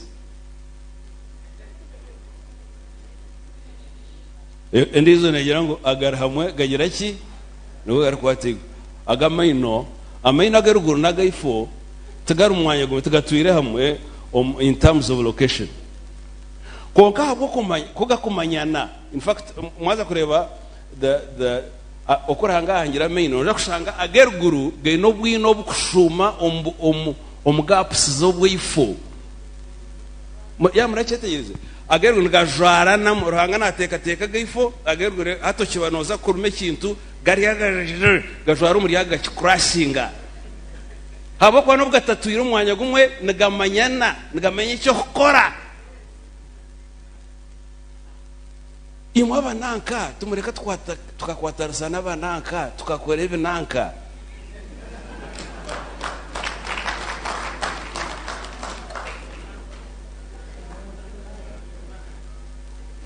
yoka esibwe hati waza kuzo munyonyi yotikareba go muntu nobanza rozo cockpit nogo mwanya gwenyonyi pilot na co-pilot sombar kuzo tinkareba gano niza kutabunyi kuza kugira kubuzo tariwe pilot uryo mweju rero ngo obone kugizamo eje mzinda ire mukurebeji eje nekorwa abatakwikizana abatari n'abakristaayi konko rodi hato bishop ariyo nagugambiraho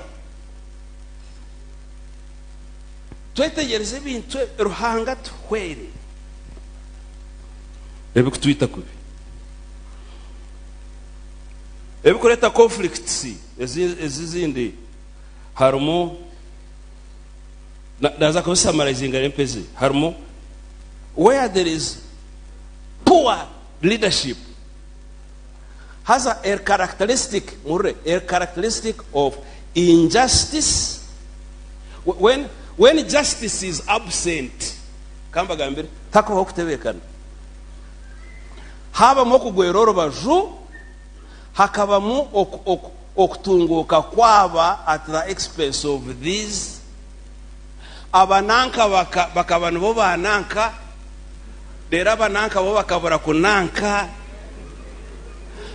their leadership ekabura kucereba abanyankore bagira ngo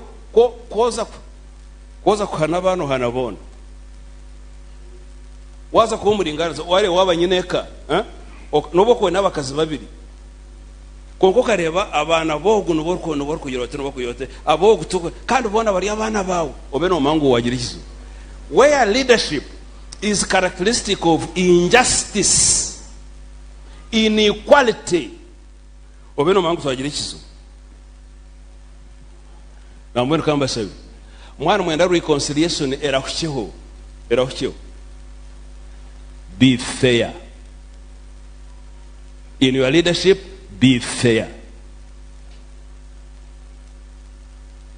Aho tumusango gwanyu kuko nanagambire kugira ngo nyondo mugufu reka kugenda kahana kemeneke hariya orko baza kukemeneke yo kubanza no wafuta mukaga hati twabe isatu turyagisangaye rero kagoma nogira ngo nyowe nko mwebembezi mpanikire meneke emeneke yona gizirenta kana mukireba kungitere kandi nyetere buri yomwe ngo agira ata konko bojyanekereho wagitaha foto mukaga no kwengere ruguru abarengwa no baragira iki no baragira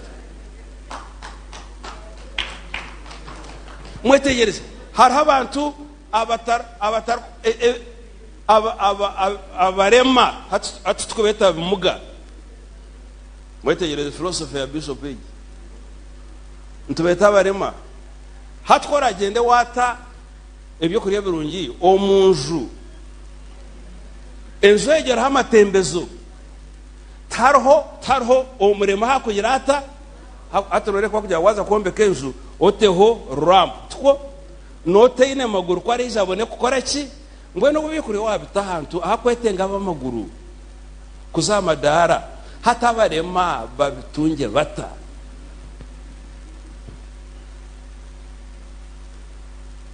Abwebembezi that you know manya I'm not partisan yoti yiri kigombe nambere ko umuru wese ko ruhora ngo bishop akagira ngo nahagere kigombe nako ijo kigambe tarakukiri ubundi kuhagira n'inko mumanyi tarahora yango ningira ngo mutere nanka na mutatere nanka never abo kubanyowe ni manyoro kuhagira konka kikuru munonga ni impagiro ubwo mwebembezi or kutera ho kuba feya munyere kishuba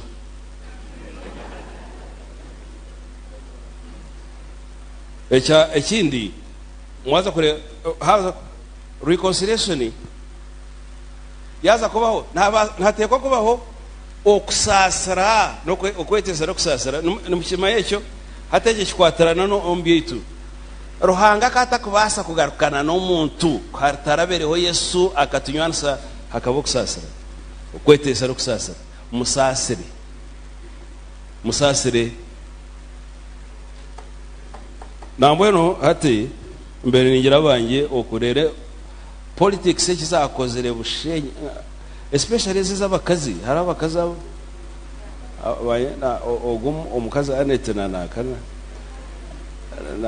na Viana or taroke mukaho konka kubahize kuyogamo nabeta nkana betireho nyuma bona MPs abasingirwe abasingire abataragarikire bona kabeto wanje bwera nyange twagira ishazi rayante musasire nabeshengereza nubo hakoza kubaho ubumwe ogwagira hona shikanyibire mo bakora kwibire already yabere MP ni wowe nka waza kuba MP aro wasingire yabo kamwibana ro kagira kikoka mureke tusasirane nambwe nyenda kubashaho abananka musasira abananka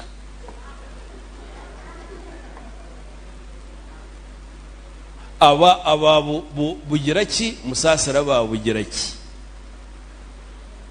nanyo harobo nareba abazungu kareba bakaza kunta heavy racism nabareba nabasasira this is bakaba takumana over kurwanisa musasirane abakazi musasira abasheje musasira abakazi abakozi musasire amurkoresa abakoresa wa musasire obutasasira tukwasa kureta kugarukana kandi ekyamuheru imbasaba ona rogera ku Bishop Johnson abasakurga atabagamye ngo haro kuzunwa ya Bishop Johnson on kumanya numanya na twazama deni ndeba leta byo kuri abandi no byatarika kubahuze yarekere motoka tuzara ko turiyo munsomo konka mumanye kambaga mbere ahamuheru turiyarwo munsomo kanti insonga rwa dini ki yaba wase ekigombe cyo butegeki yabo inente zikwingana ki yaba bana bawe manyabakiro karode haro musezariye ko buzurizaho mukanisa yagamba bana nahora nagira kwerekera abana banje barabaye konka nayo tu fine gendo bisemererwe mukonka haroho muheru mwakire sabajune kikuze barakuba musirikare kirikuze barakuba mutungi wente kirikuze barakuba professor kirikuze kuba rocket scientist mureke tuzunwe haza kora kikore orore somero mu mukama tungiro muri Yesu shuburo muri Yesu mwachura swero muri Yesu ozaro muri Yesu otungire digurizo muri yetakaro rwa muri Yesu ofero muri yoha muri Yesu bagire ngo beno mugisha aba bafero muri mukama wetu agumenema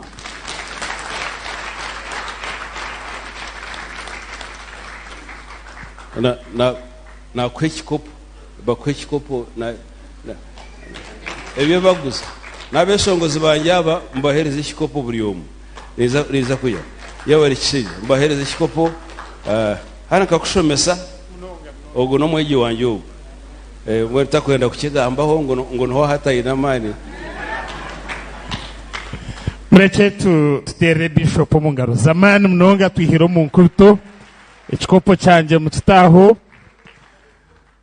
mbenu bishop wabushenyoku awawe sitankore hino bwari kugira ati hariho okugamba hariho na no kugamba mbeno kwakuriki mureke tugaruke tumutera mu ngaro zamani mzindaro yawe hino kwiyagenda kubi DJ thank you mbenu kuwanogamba abantu okureba omuntu ukamureba hamesho ukaba nico wamwangira hazabu mwena muri abantu barahanga then kandi oburu no mukanisa no murokore ningo ryo Obwebembezi mbere kahiti nyo hino ndebire andebire kandi obwe nanka covid ni yabiresere kugira ngo nukani shanti omuntu kumugambire atwe shino shachi nti ni shamati atshanaga firi mbe hatogwa bijimire cyuruyere ondijo kanjure garbinde zikwiragura nambuza kandi obwe ndukumukunda ntumweshe na shachi tuwashembwa atirwire tukureba ntumwanga ndabsha ubundi uzimanyowe mutere bishop omungaro zindi thank you nyenda kwanjura mbwen twajuro mugenyi kandi nawe umbatutaha imwe abantu bagambe bukopo hariho na za t-shirt bukopo byaho hariho za t-shirt hariho biha hariho ngofira aba mutafa mwemere nyenda kubanjura mugenyi yahika twabakira mchara PC hariho kibinana bakita mutafa kiriyaho hariho 49 mwemerere mugaruke mwemerere abantu abantu bapangise nibona bine hoteli bagita mizabibu bakagize pangisa nibiha mu sente na kibina mbweni kambanjurire omchara PC rugambwa no muntu wa mbweni wabire nakiza yesento mukaruraka mbweni garuke kwanjurire mchara PC abaye simbire bakagwa bakandi barunda karuru muri mbarira akam 7 mwemerere imwe mwemerere mugaruke mwemerere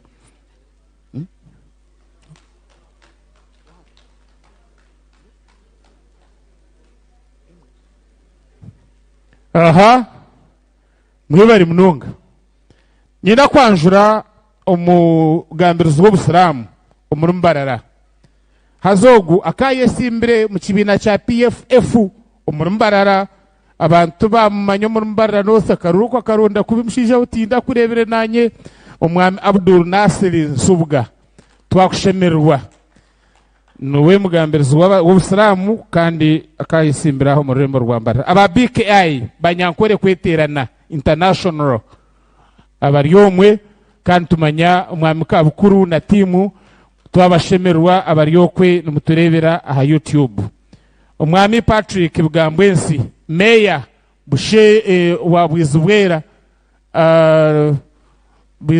Toma Town Council washtamahi twakushemerwa aba liti TV na radio abako abaryomu bagira ngo nimwe muryomu aba liti abakuruga kuriya anyenda kwanjura abantu abargarukiga bagira ngo hina abantu bargarukigomu agriculture officer mwami Innocent ugwe nabana no mukugu ombyo mwani. Ladies and gentlemen, nimwe mwena abejanta gumantugamba homwe.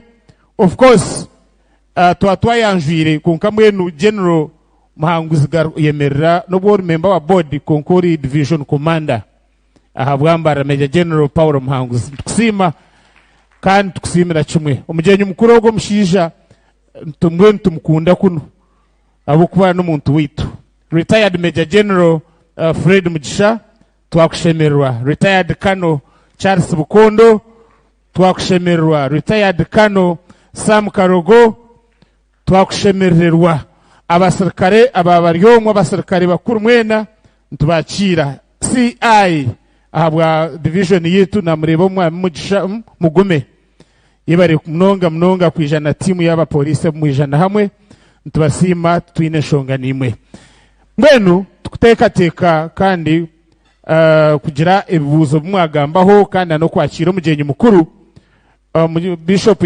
yagamba ngo okugambora nyankore nakwe nukukuru meya twakwakira meya twakushemerwa aba division yetu emerera twakire kandi bakutera mu ngaro ututwerire mu kitaramwe cyo tukusima mwami cyabwisho yebari mnonga hariho mwana na nyenda ngoje bishop naenda kurra kandi uri nyankore Mrs. Sabit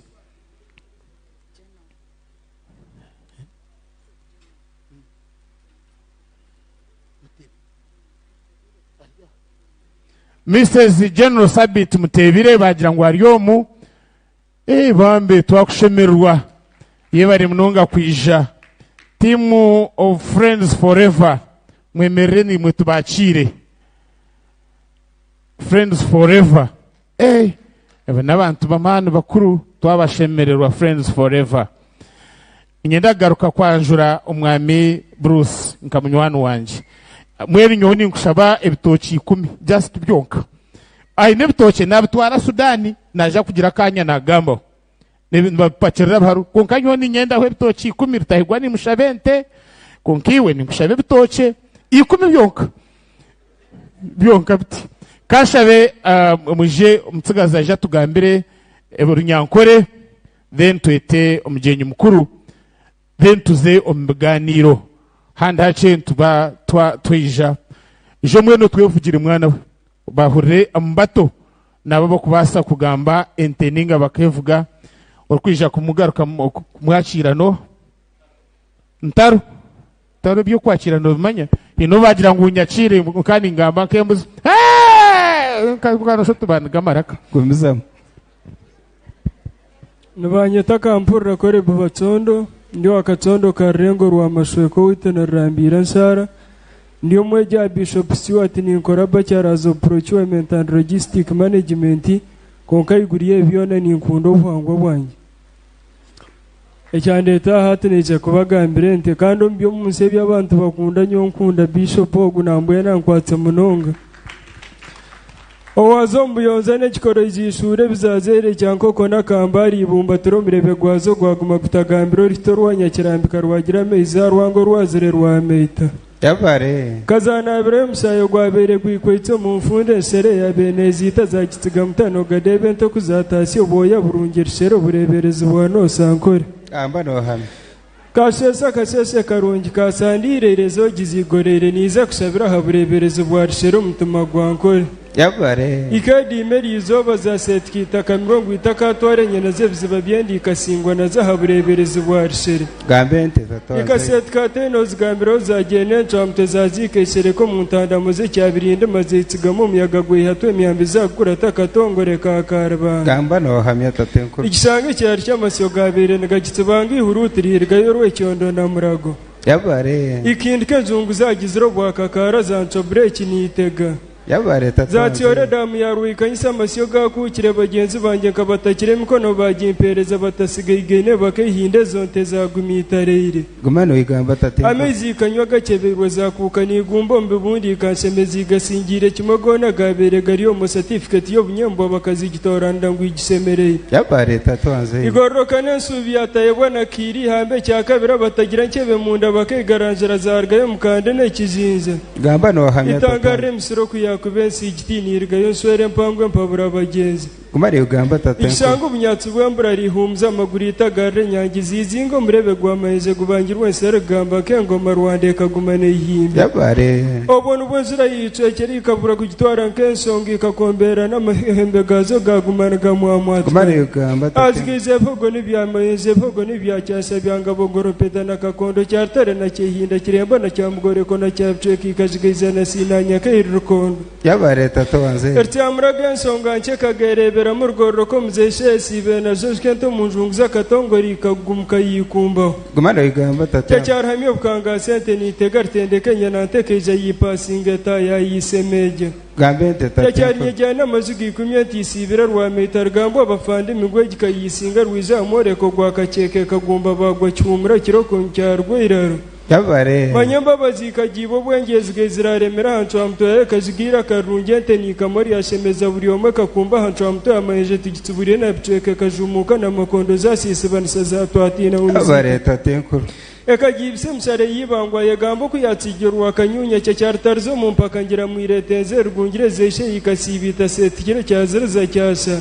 hamani wigambye ekazagwa ntanda munungiza kambare inyetera muri taranziye ntobuna kuba kanyaganti kagumana igitetembe rwaro bururu bwa minu ko itsimbe nakanyigizir gambo umuntigana kucyasho bwa agent kagusemerere yabare tatemko cyarpindura nto murkomera kagumana zindetera taburo musaye kagumana za tataryema bakumirzi ya soreto gira mayeje yantini ifunzire rwira gumane ugamba ekatungwa mukama yamanyangu yafe kiru wagire biragitangane gikunda kasete ko muntezagumana igitambikira nabwanyime kamanyire yije yifitinga mu cyo mutogweteke mu wiho muyaga zagumana igitete yabare cyarzahura nto muri cyanko kwikagiza amabegani tegartse bango murebe gwo myegara karangira ni ikira cyo cyarinyira gato myambi ni ganganga kejagaze sherizo bandicendera barasurungi gamba no hamya kasemera hacyanye kirinto twagumanti gikunde kasingezi yazerwa nazo twagumanti kimanye katabaguza yasuburane cyonke kasetwa munteza gikwata kakamande kazane myoga yona yagumane gambo yabare tatemko mpaka za kasasira ina mwire zabo ngo ni gisinga keja yonke tene jescott ingire keja cyabo cye kakinsor kiko bagenda batashabire gizimigam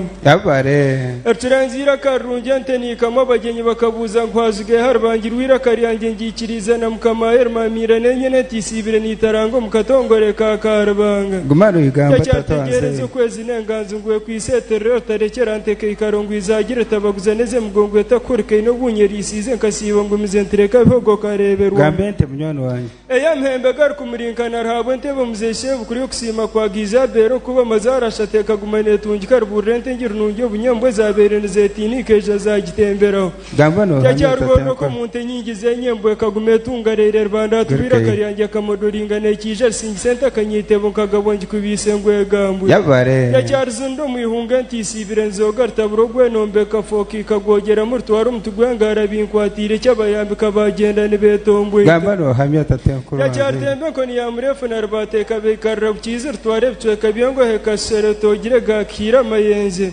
yabare tatanze akacyakumuzeira gimwendeza namkunde kabanza kose yo bunyambo asinga tabuzibwe kema mabandi kazigeje kirinto kagiteririza rangwetera kane katukuma ngwetarebwe nshembe yabare cyarsetze kinigente derezimira rwa meter songe se chwanto kagisibe hartu wanegira mbuzar hamye mtsindente ni kina kagabanyimire ngwitege gambano hamya tatanze myambi karwana rtero mungaro nitangirira nikaramukanisa cyeti cyagara mugabe kazini mwenda sina mkombozi gambente mwenda wakore kwekunda rwereba nkor kuza kutaya ya rwedabiriza nkazamara yarpaminga mpembe gakera bundi nyanke cyarkumbo muzahasiriro rwa Maria mudeba yaguma nezonga gumare gamba tatanze entenke irisa sante tu abare tatanze abare aha koraje wano kabasaka ayo hangana nanye naragaye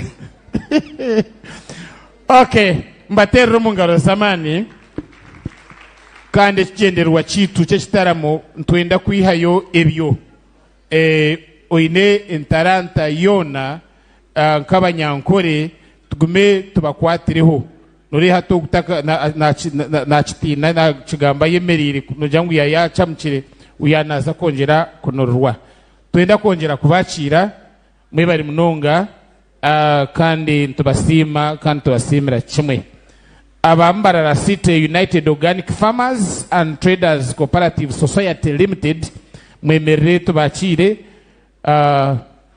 munkahi bishop na n'umucara wawe nabo ko mu rubobiyenje twabashemererwa Onesimus. Ngenda kwakira mwena abargasanga mu garace umwana wanjye abanini ibari kwija na timu ya Gasanga mwe bari kwija ntubasima benu basebo na banyabo twaza kwakira umugenyi mukuru kandi umugenyi mukuru twenda kusima icyo kubanza kutubire ntugamba buri umwe bene ajya timu eji ekire kandi we mbenu ngenda kugambira abantu ekibintu bagamba uko umuntu bayini bakugamba hoje timuza kubyongeraho konka abantu bakugamba hoje je mutero mungaro munonga ahabo kuba umuntu bakugamba hoje no kwirwa. General David akaba CDF witu Hatton Minister of State for Internal Affairs no obi wanje mbarara municipal school ngenda kwanjura headmaster witu umwami Kananda Martin ibari kwi ondijo kumanya ngo akashomera municipal kitwe ayemerere nibache ruyare tibinji nibache mbwenu kantu waro mu gishogo nkwete sebo ebinde byo kongeraho noja kubyegandra mwakire minister kandi general wamahe yebari mnonga.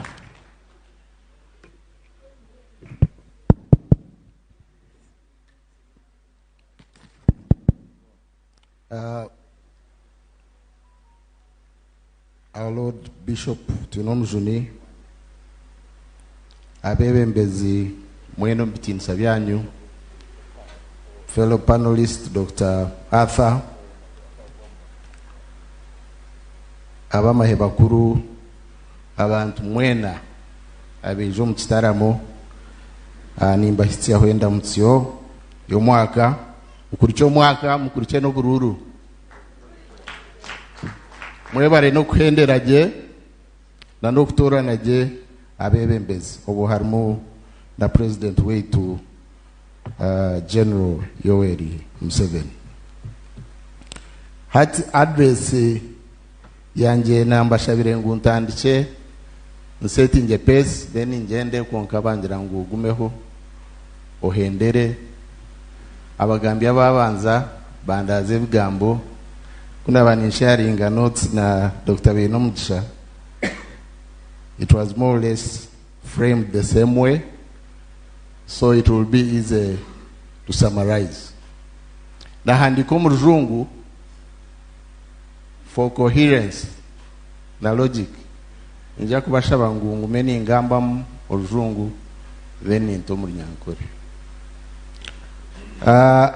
Championing good leadership and national unity for national development. Nkonji framing jire ekigambo reconciliation nchidijireho na yendangu tangu chetuze erugurabo kuba unity obumwe kandi bongera bukavaringa no kugarukana.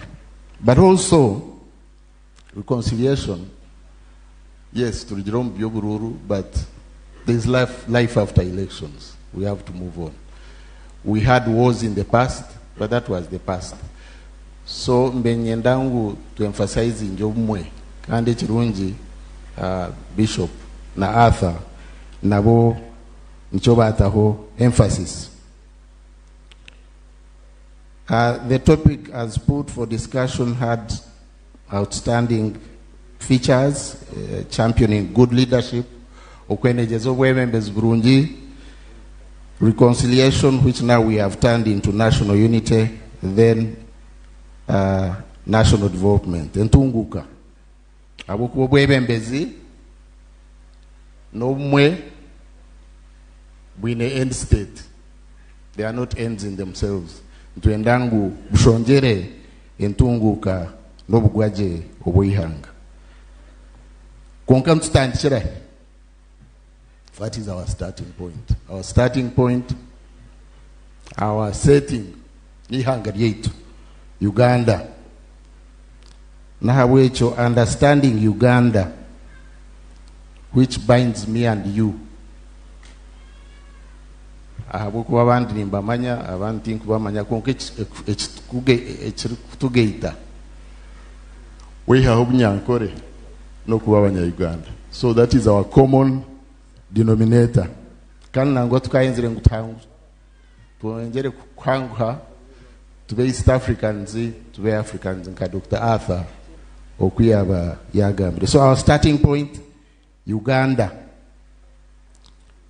Uganda tujetegereza tuta, even before we jump to other things.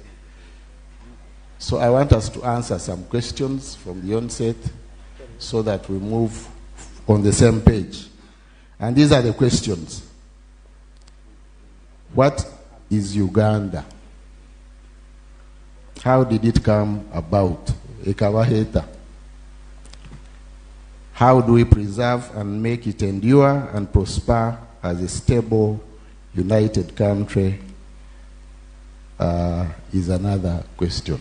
Uganda nenchi ekejeta ntujigumya hotuta nkihanga litebekeine yomwe lyenkurakura. Nahabwecho omutwe gwa discussion na kuhindura championing good leadership and national unity for national development. This is because the word reconciliation presupposes conflict, which is not the case now. It was, yes, in the past, but I think it's best we move a notch higher to unity, which encompasses reconciliation. What is Uganda? Uganda is Chintuchi. Uganda neihanga lina Abantu, line borders ensharo, line government.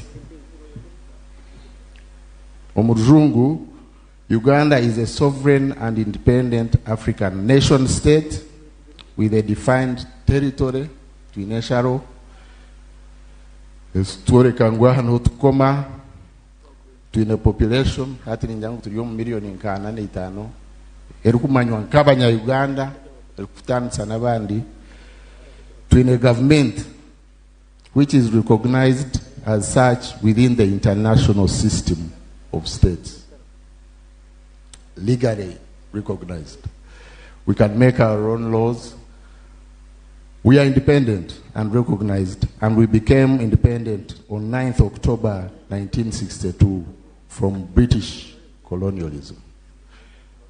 Tukaturi umbangereza nuba tutweire ombutegechi bw'amatware bakaija bahamba Africa ahabwa weaknesses zaitu bajibagana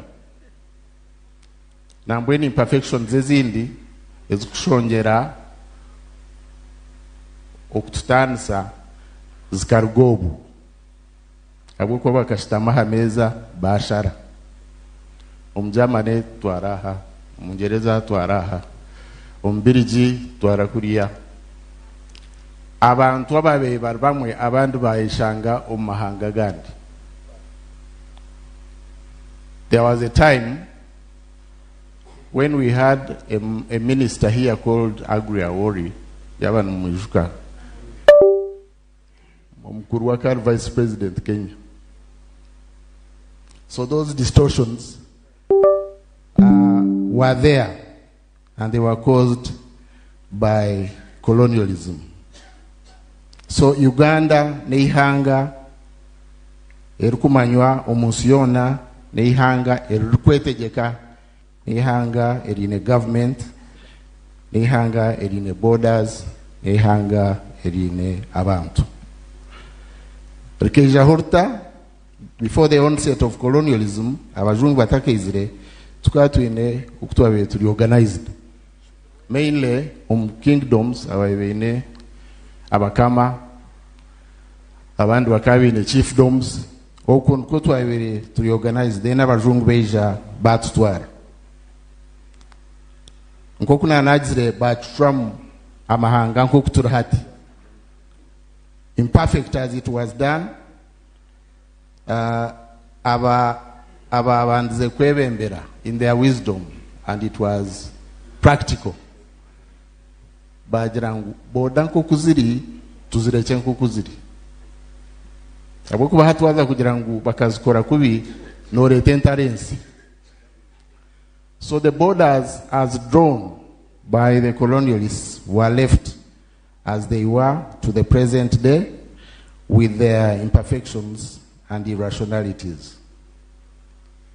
These fed into some of the lingering nation-building challenges post-independence.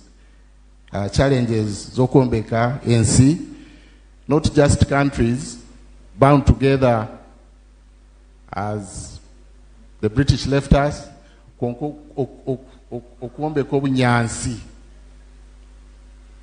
One time some professor said, Abanya-Uganda nibeyeta Abanya-Uganda baba bali aheru ya Uganda.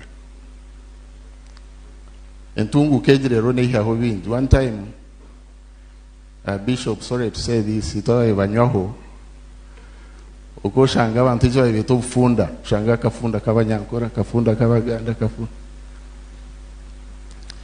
konke Ntunguka keja ihaho bufunda hati. So abantu, they are forced to go into big hotels and all those things. But the point I'm making it's only when you are in China, for example, when you say I'm Ugandan, because it doesn't make sense anyway. Kujiroti ndio mkaramoja wa China wagamba karamoja na Uganda yonkanu waanza kugira ngo hari Uganda rinkai. So wagira ngo karamoja. So it makes sense to relate with Uganda only when you are away. So how do we build that sense of belonging to this beautiful country called Uganda? Obunyansi. How do we build that sense of nationalism? We have nations, yes, nation states, but we need to build a strong sense of belonging to those nations. Mwalimu started it in Tanzania using language. Mwalimu was the first-sighted leader. Aba Tanzania bagamba Swahili. Bona.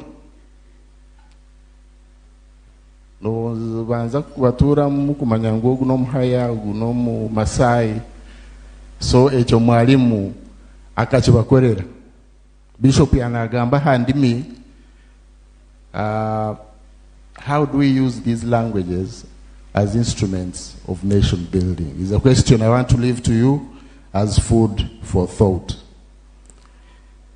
So those distortions feed into the enduring challenges to nation building. We are a young country like the rest of Africa, where inclinations to identity are still strong. Identity of tribe, identity of religion, identity of race. We have people here who are not the same color as us, but who are in our borders. Haraba Hindi, Abahindi, Shirabanya Uganda, Kunkako Kumurebo Mwetu Mhindi, Harho Nabajungu, Ababanya Uganda. Mujuka mkakarense mweiba inweta South Africa, uya veneteje kwa Abajungu, wakosa okutansa color. Apartheid. Apartheid. I have a friend who was in the South African army. I can that futility, nari vanity, Okwenegyeza race, ataruto entombeka barracks,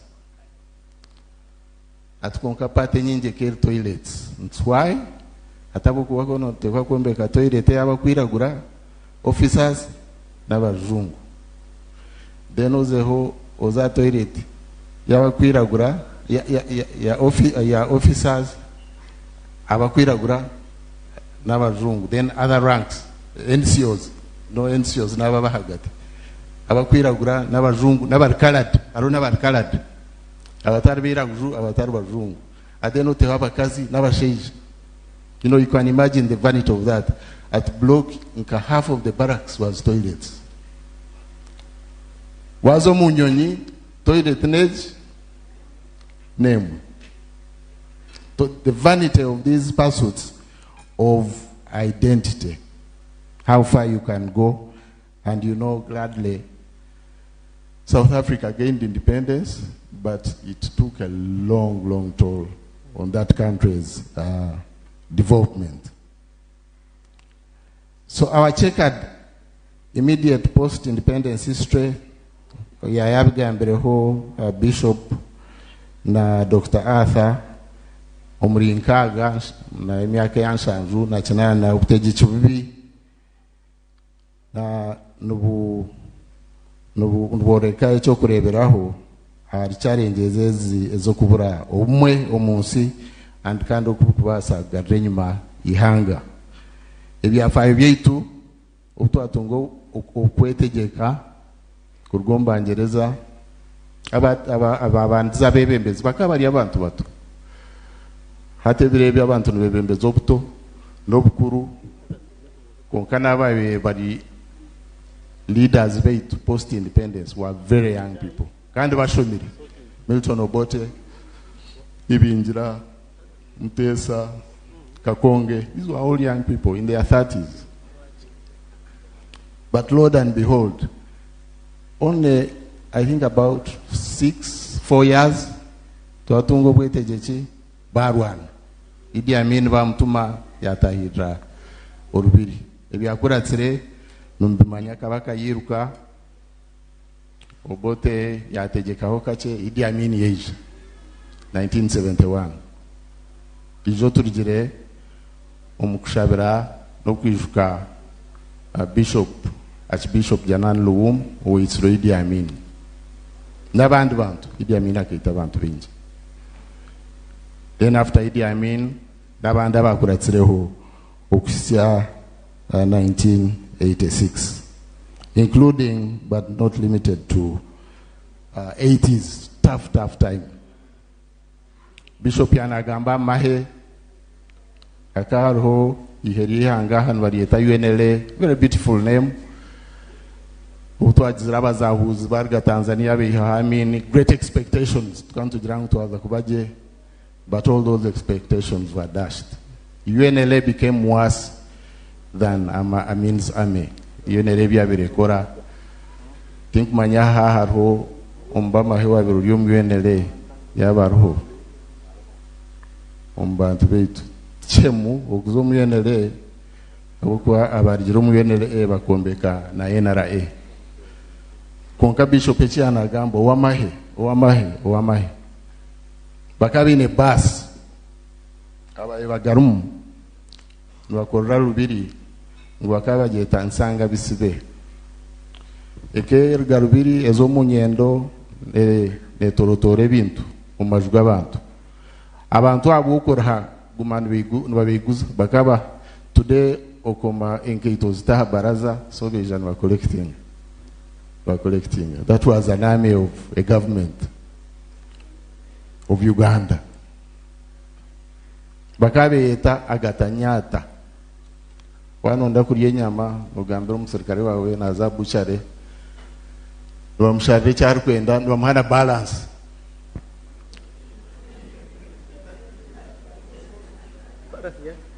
wamha balance na sharano aja atinyenda neza okugure bindi kandi ubona bamhanwa UNLA ebyo bukaba so obutagira kutebeka no muihanga kwina impact impango ahantunguka yeihanga ekyo nicho kikuretera ekitaramo neimwe abakiteisize eki omutwe gwa discussion okworeka obwebembezi n'ekintu kikuru ejenara imkureba na UPDF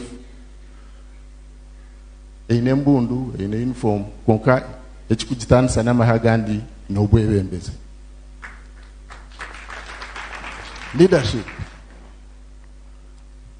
leadership president anajara kutugira ati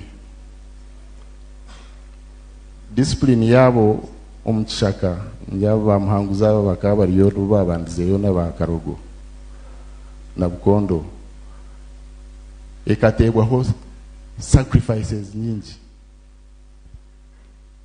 icyo kureberaho. Umusirikare bavuga there is no bad army, it's only bad officers. So hariho umwana umwe akagenda yita umuntu very early in the struggle bakiri n'abaki, so kubagira ngo katumukorereze akanywera utwaro akasinzire, so nubakigamba aho high command ngo umuntu mukuru omwe yagira ati ayitsira umuntu Zabuloni ahabwa influence ya Marwa. So president yagira let's sleep over it and we talk in the morning. Umukasheshe chairman wa high command yagira ati umwana ugwa Marwa aganywira tagamweteiremu nanu aganywire ngo aganywire asho utagareba tugire tuta anu washadiri mukube kidomora cya Marwa abantu kabatutira hamesho barinze cyuraje ekituracwemu yenere toreire ne itabantu. What do we do? So atato ikidomore kikatushite hariya kire cyo kureberaho ngwito muntu nobonerezo. That's how Zabuloni died, but his death signaled a new change. Abantu bagira maybe at that time they were fighting in Uganda, maybe bano bandi babanjawulo. Even then they were not yet convinced. Konga kugira ngo oamahe kwito muntu bakambonereza bakaba takakirebaga. So leadership is key. Obundi, you have to make tough decisions, but also for a bigger good goal. Zabuloni, I'm told, was a very good fighter, but a decision had to be made for the better good and discipline of the army. And here we are with UPDF as a disciplined force. So this leads me to the aspect of good leadership in nation building and national unity in order to promote and realize durable national development and prosperity. Good leadership, obunyansi, nationalism and national unity and stability are not ends in themselves, but rather means to the end of realizing national development and prosperity. Obunyansi, national unity, obumwe, okutebekana, ntwenda kandi bushongere entunguka n'obugwaji. Leadership, plainly speaking, is about influence. Influence. With or without a leadership position. Mark my words.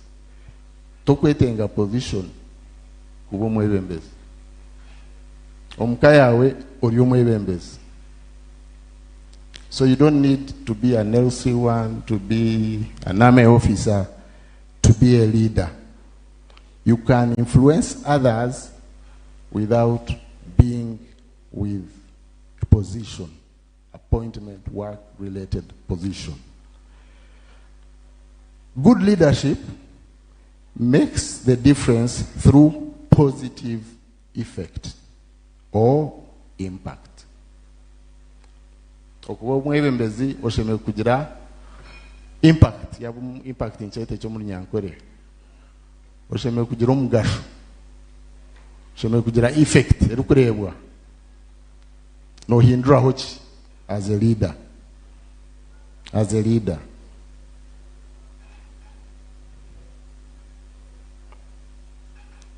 No hindura hochi as a leader. According to John Maxwell, in his book, The Maxwell Leadership Bible, he challenges those of us who are Christians to raise the lead on our effectiveness in all we do, including in the area of our spirituality, of our faith, by thinking and acting like leaders, so that more followers are influenced and won for Christ. This I'm speaking for those who are Christians. Ngu ntutekwa okwiha lead omheiha aha ebutukubasa turengu tuagira effect, and to do so ntuba turi abebembezi abo garuka kongera abantu bengi omu ruganda rwa Kristo. This is Maxwell in his book, The Maxwell Leadership Bible. Omunsi yetu eje iturumhati na pressure zayo na overload ya your information, social media. Bishop yanagamba bana tubakigamba rwabo bari ya social media. Onkabana nabo tokuba blaming. The parents are absent. They are present in the homes, but the children are on their phones. The parents are on their phones. And you know, technology brought the world together. Umwana na bari sitting room na gamba no Washington. Tukatu in one time tukantu soma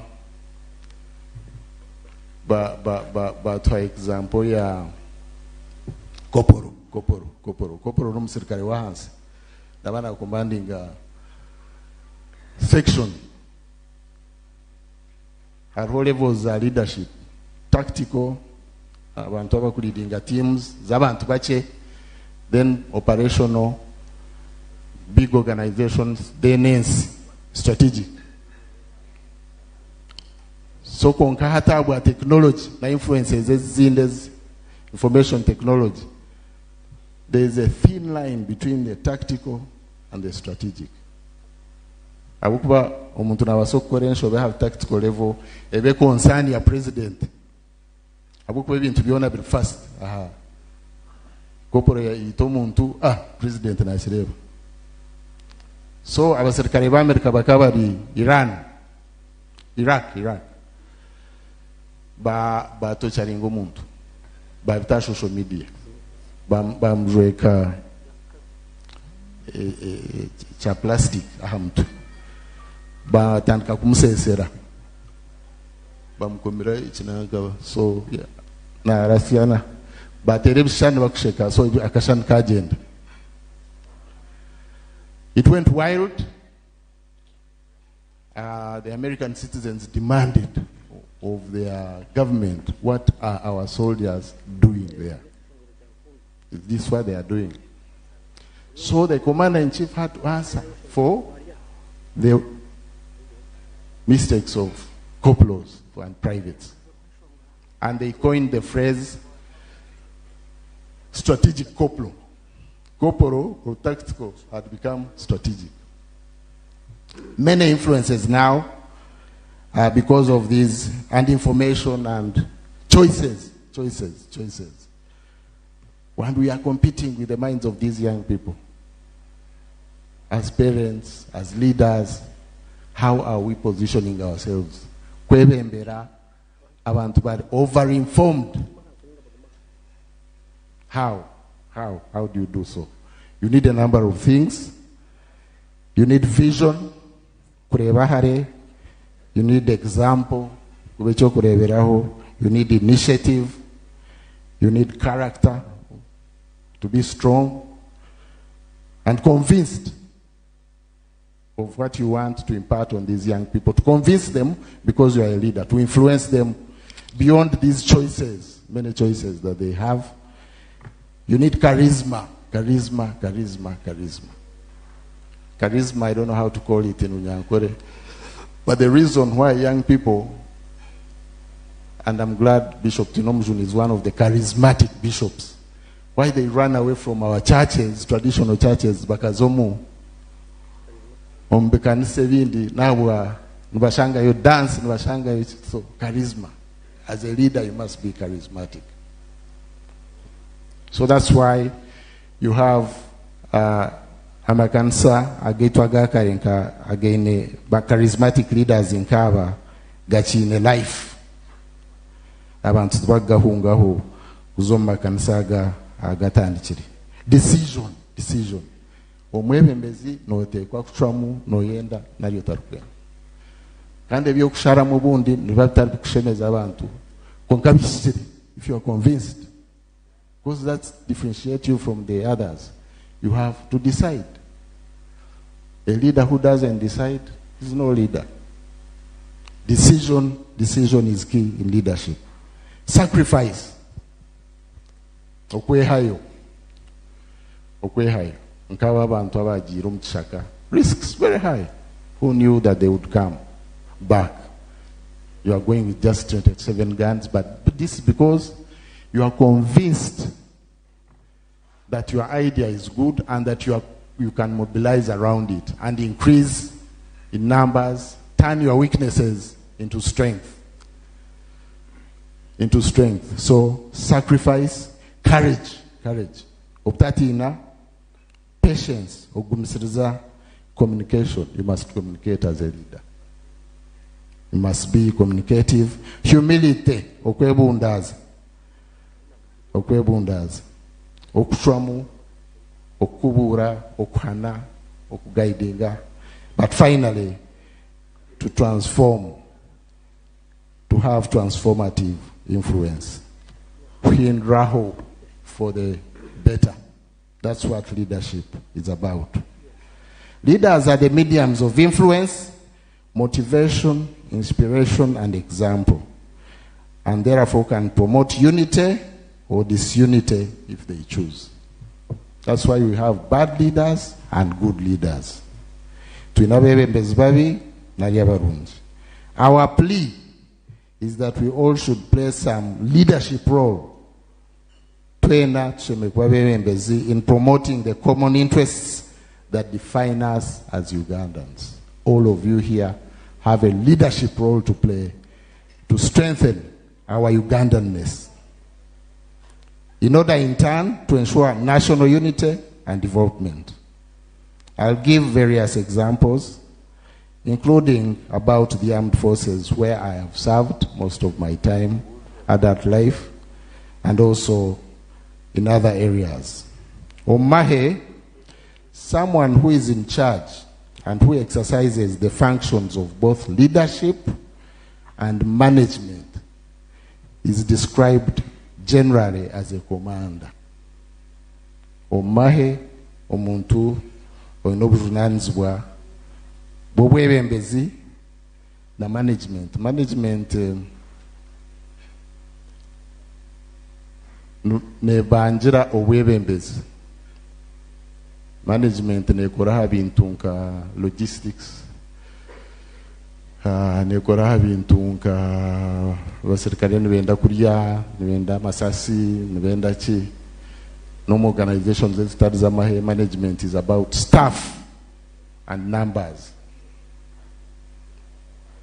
That is management. So a commander must be both a leader and a manager. This title confers authority and responsibility regardless of the size of group or organization. You have a section, you have a platoon, you have a battalion. These are commanders. Command is a position of authority and responsibility to which military men and women are appointed. Leadership is about people and turbulence. Management is about staff and numbers. Leadership and management are the key components to the successful exercise of command. Waza kuba komanda murungi, notekwa kumanya abasirikare bawo okubarya, okubabyama, discipline yabo. This is all management. Then waza kuba leading omurutaro, leadership babe byona be in place. So they all feed into each other. You need both a manager and a leader to have successful command. This is important because unlike in the other fields, it's only in the military where commanders, you hear this, are invested with the tough job of lawfully, deliberately, and routinely putting the lives of their men at risk. Taru hand.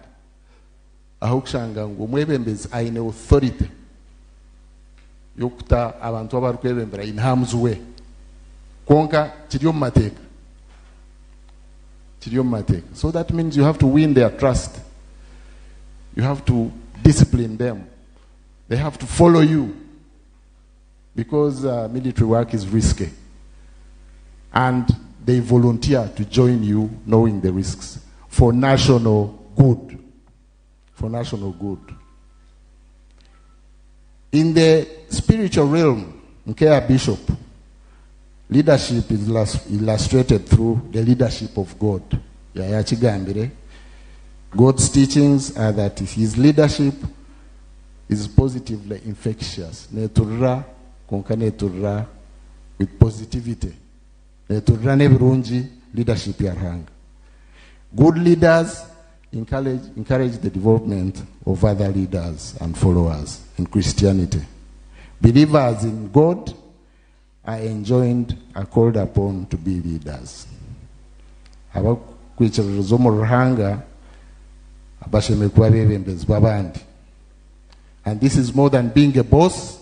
Tokutekwa kuba boss nari kugira leadership position. It means serving others. Servant leadership is leadership. It's the best illustration of leadership. I hope Bishop Omwaka Jirangu, if service is below you, then leadership is beyond you. Wanorengo kuhereza kurya hansi yawe, then obwebembezi bukurengere. Very powerful and inspirational words from that bishop. I therefore challenge all of you to lead and be part of the noble conversation of national unity. National unity, very, very important. In Christianity, leadership through sacrifice, leadership is illustrated through the story of Jesus Christ. You know, he came, became part of us, he was killed, hanged on the cross, and all that story. Sacrifice. What better way to show servant leadership and sacrifice than through the story of Jesus, the Son of God? My plea is that our founding imperfections, nk'ihanga ebyo nagambaho kubasha zirensharo obwebembezi bw'abazungu ne ba Chiraha, Bishop na Arthur babigambaho, hariho positivity ibaretsere inadvertently abuko bakeja na Bible in one hand, beja nembundu in the other. I don't think they intended to have the positive effect of religion. They came with it with other ends, but we also thank that religion has had positive effect. It has had positive effect, but also initially it had negative effect. Abantu kuba chikozesa shanga umuntu nagira think kunyora mu chikopo cha green echo n'eky'abanyakatoliki think za mu cha UPC no muhachayi najanga who abachata ichai kandeje chikopo cha red think kujinyo. In the 60s there was a story you hear from our parents. Ngakaro kutero bururu muri inkore no shabaka abaye bar Buganda had to come back. I think they called it 3-in-1. So these leaders bakaban batekwa kora arrangements z'abantu kugaruka kutero bururu. So umuntu omwe mukuru wa UPC yagambira mugenzi wa Trishi hati twaza kutwara abanyakatoliki tujya kugira tuti twaza kushomba abantu ngo atemberore tugira tuti uriya mbyata ati batakatemberore bahebyo kuri ato munyakatoliki natekwa gukora se ato atatemba motoka. So you can imagine to be that meticulous in division but using religion. So in spite of our founding imperfections, we can still consciously build and consolidate nationalism and national unity, and by extension, regional integration and Pan-Africanism. Abokwa itwetwenka tukumara ntuenda nabandi Bishop yakigambaho ngo butashana bwetu we flip it for advantage. Abokuba Burungi kugira ngo mwana mushana mwene na nebye mwana mugambe byankore nabyo tubikiro. After all bani bagamba ngo musheja inento che mazinga hi ngutayigwa inente ubuna uno shanga inente. So this issue of utayigwa na wayino toche, by the way, and it could be big, it's not small. So this occupational difference, so these two, they don't need each other. They need somebody else. Or either ente nari byokuri. So we need more than Uganda. We need Uganda first, and to be conscious about it as Ugandans, but we need to use it as a building block towards East Africa. Instead of remaining these small countries, like they say, small fish in small ponds, we need to aspire for bigger things. But to do so, we need to make some concessions. Some concessions to unite our people. And that's where the elite, have a role to play. One of the impediments of integration has been the elite non-complementary.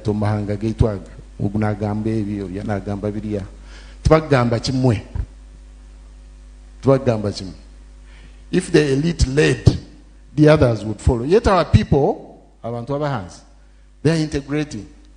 Through trade, they move across the border, they do all those things.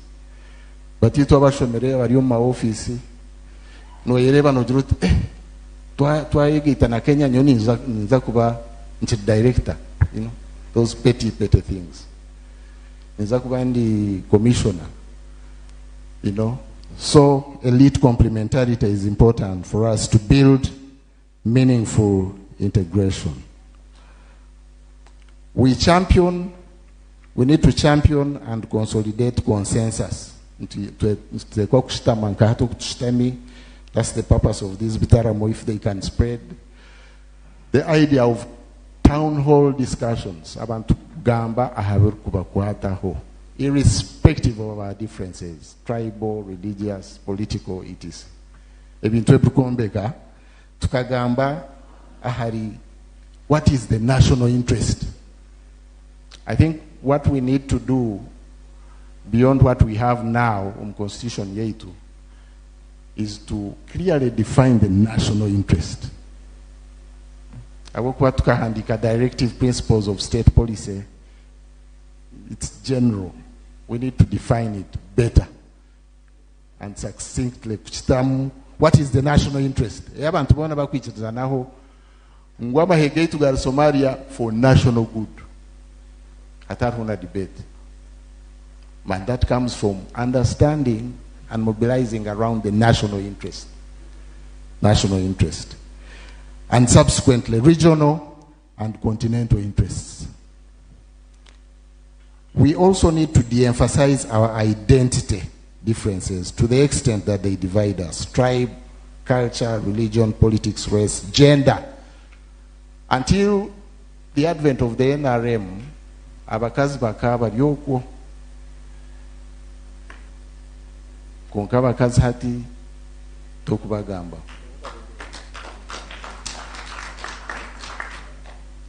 bakakora program ya affirmative action omuri kimwe na makerere yabe kibaho, and I think now they have arrived. They can compete with anyone, even in the armed forces. Kushangua mahewo mukazi,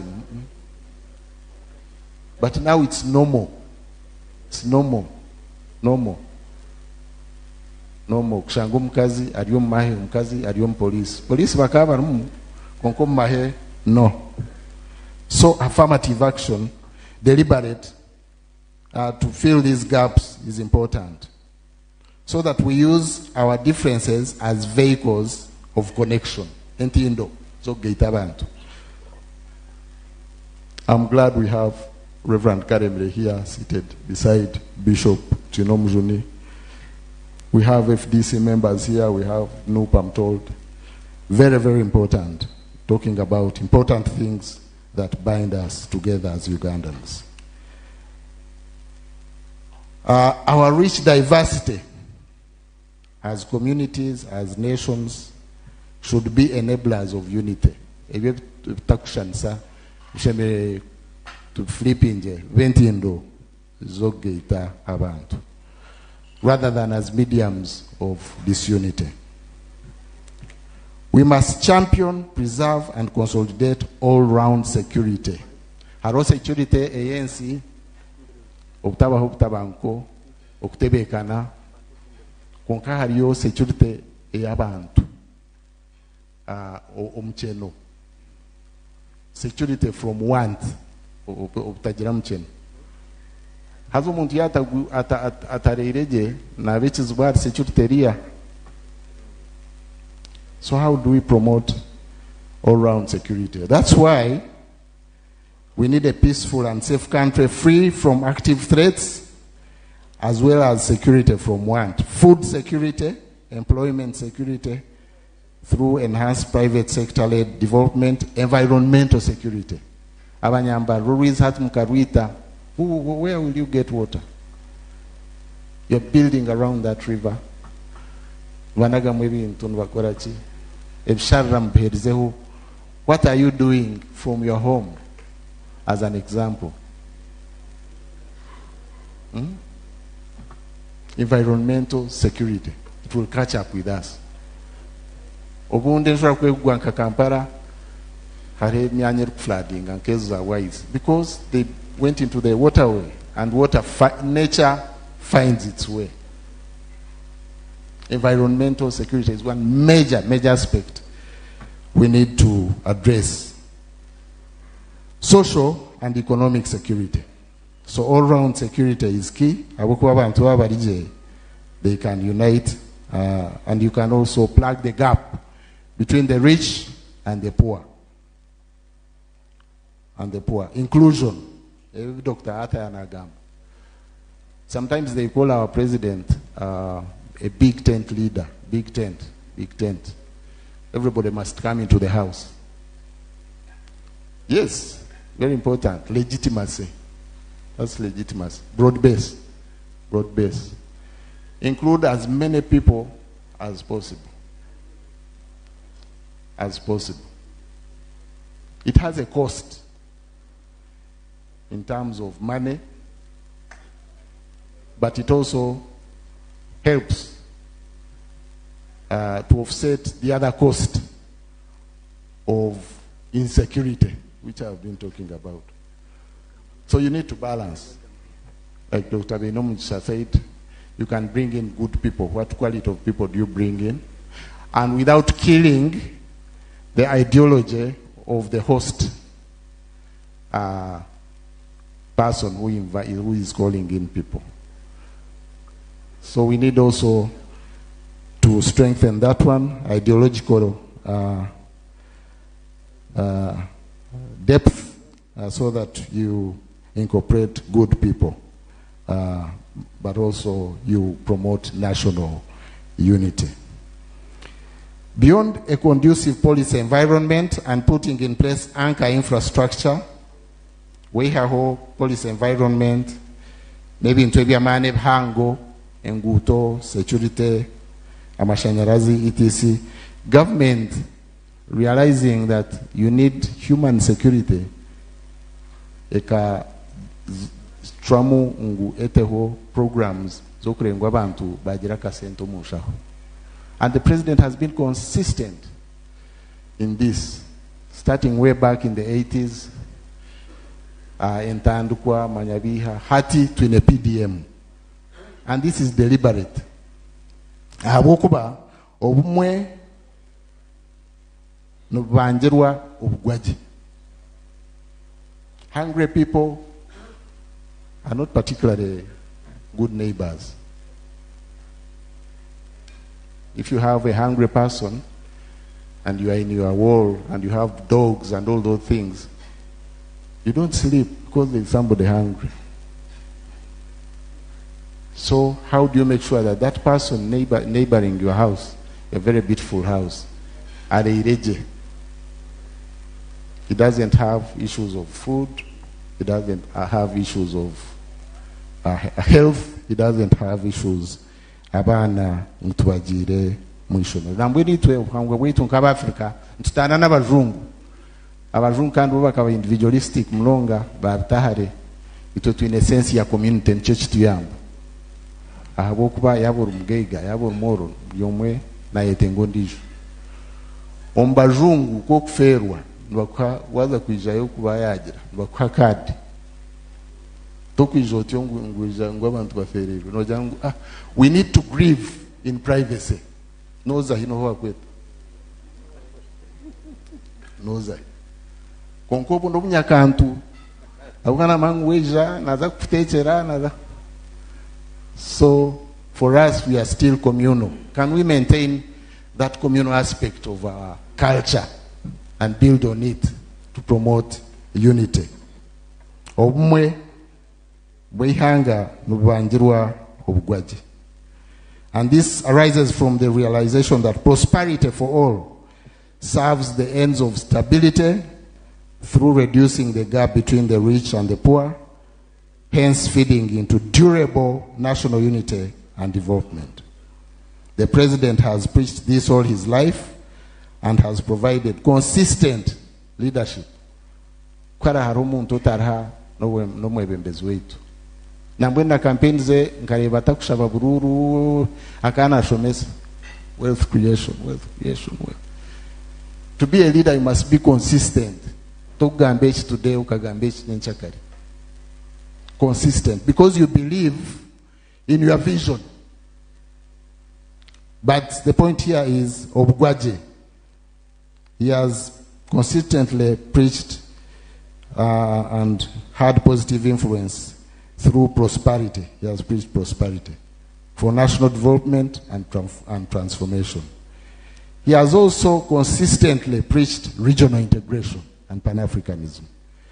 Mindful of the inadequacies of our countries in terms of resources, in terms of demographics, Abantu, Aganda mahanga gaina abantu baje, Aganda gaina abantu benji, in terms of leadership, between a leadership deficit, mahanga gandi, in terms of vision, in terms of markets of tare, in terms of strategic security yokuba nabantu benji mwan mwege itire you are bigger like they say kamwe ugomuganda ebyokureberaho examples around us in our neighborhood of disunity and instability and lack of development. Somalia, a very rich country, near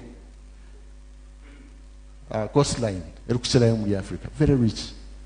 Other Somalia aba tubali ali byenyaje lobwangwe wabo konka amizgabugar all kinds of fish. So you find Chinese ships, American ships. Rich country, speaks one common language and practices one religion. However, disunity due to clan differences has led to endless conflict, instability, and lack of national development for a long time. We've been in Somalia since 2007. We are still there and counting. Somebody said, we have the watches, they have the time. But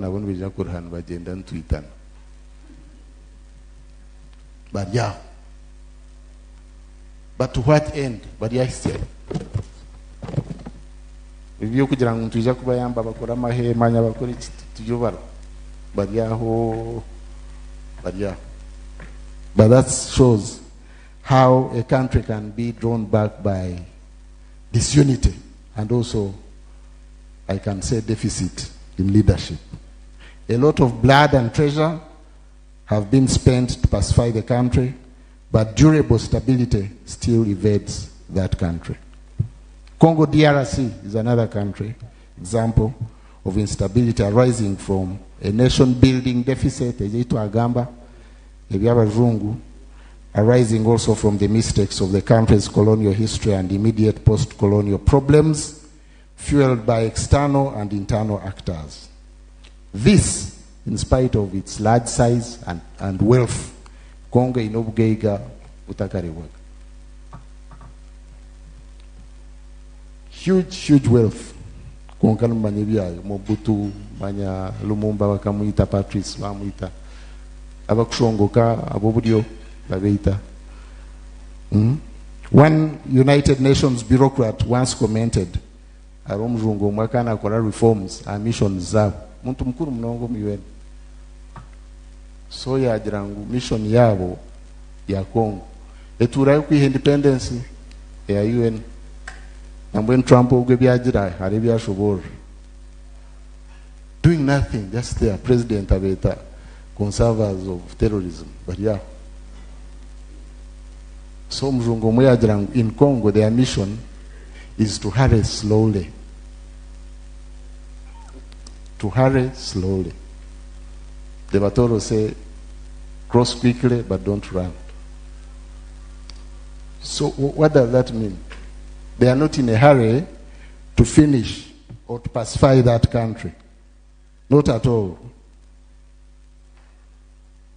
Or to contribute to meaningful and durable peace in that country. But we need to hurry and hurry quickly to pacify islands of instability in our neighborhood for our common good. And that is why Uganda is involved in Congo. We've been involved many times. We come out, we go. We are still there now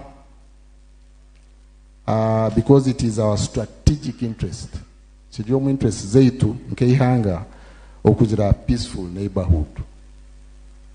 Okuba island yobusinje uketororwa abatene businje still bijana bikushangayo. Eastern Congo na heaven n'omwanya gwa buri omu rukwenda kukora kavuyo. First of all, beine obweiga, beine minerals, omuntu nazayo atememba aho. Nadia mining a gold, not coltan or whatever, akore byarukwenda. So ADF niyetura. So we had to go there to ensure that we prevent that risk from a distance, but also to pacify our neighborhood, because there is a lot of opportunity between us and Congo. Okwenegyeza connecting Kaza Benin na Butembo na Kasese, a lot of business potential and opportunities. So it is in our interest to pacify Congo. And that's why Uganda was one of those who supported Somalia and Congo to join the East African community. With all their imperfections, maybe bakayo jerumri East Africa to be cleansed of their troubles, but also to be cushioned by the other stable countries. So it is in our interest to have a peaceful neighborhood, to be in Somalia, to be in DRC, and to be in South Sudan. In South Sudan, where we have a presence. South Sudan has been there. And then there are neighbors who we didn't know, who knew that Khartoum would crumble. They are bigger brother. But the bigger Sudan is no more. South Sudan, at least, is still there. But disunity, leadership. Hatecho, mchireba ngu, amakurgo Obwebembezi Burungi, nokushobora chero. Bishop Nkuku yagamba, aha kugeitensi, no kureta Entunguka. Last, the global order is changing and changing fast. Ensiona, and becoming unpredictable. In the Cold War, tukatu in a bipolarity. Amahangaber mahango, world hegemons, bakavari Russia, Soviet Union rather, na USA. USSR ya Rgaho ya Shenyuka 1989, then twaguma na USA. Konka hagati yaho tukatu ine na non-aligned movement. Yamahangaga gatagwa either side, although they are more inclined towards the Warsaw Pact. They have Russia. Go to Turmunke itwe na haturumu NAM conference eljire kujaha. After the fall of the Soviet Union, we had multilateralism. China yimka, Russia yagumireho yimka, konka yimka namahwa yagenda yatahira Ukraine, power. China is more cautious. I think their philosophy is to to grow and grow and grow quietly. Don't interfere with anything. But they are huge, and China, you can't take it. India is growing. You know?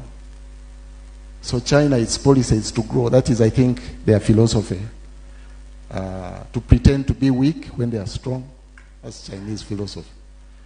Not to fight the things that don't concern them. But you touch Taiwan and the Chinese will come out. So we had that order of multilateralism. And then Trump came. We are now seeing the rise of unilateralism. For Trump, it's America first. You saw what happened in COVID. Medical nationalism. It's me first. Buli omwakana yefaho. Ambwena wa Africa tujirumji. COVID teratwitsire mnonga kabarungu. But it took the leadership of the president to tell the country that discipline you have to yambire. Kandi abantu bamhurra. Bamhurra COVID yeja ahingura. Kwonka buli omwa akozera omubazi akabanzo. So it taught us that you need to be self-reliant. Abantu bakora COVID-X, abantu bakora biha, abantu bakora maski, abantu bakora sanitizer. Twabirabamu. It taught us that you need to be self-reliant. America first, Trump, big powers have abandoned all the rules of global order in the UN Charter and act with reckless abandon and impunity, where they want, when they want. America went to Venezuela. They want resources of that country. The other day, he was threatening Greenland. Greenland is part of Denmark. Denmark is in NATO. Who knew? Who? That the biggest threat to NATO would be from the US. Who? Hati, it's every man for himself.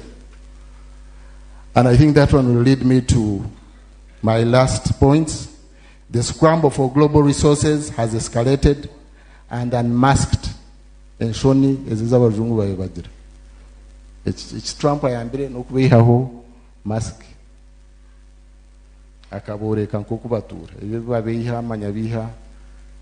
It's now scramble for resources.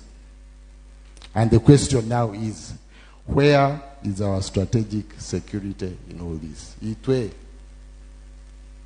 nobuche weitu okutagira Entunguka okwerinda kweitu okwa ero biona long term ntukwihai.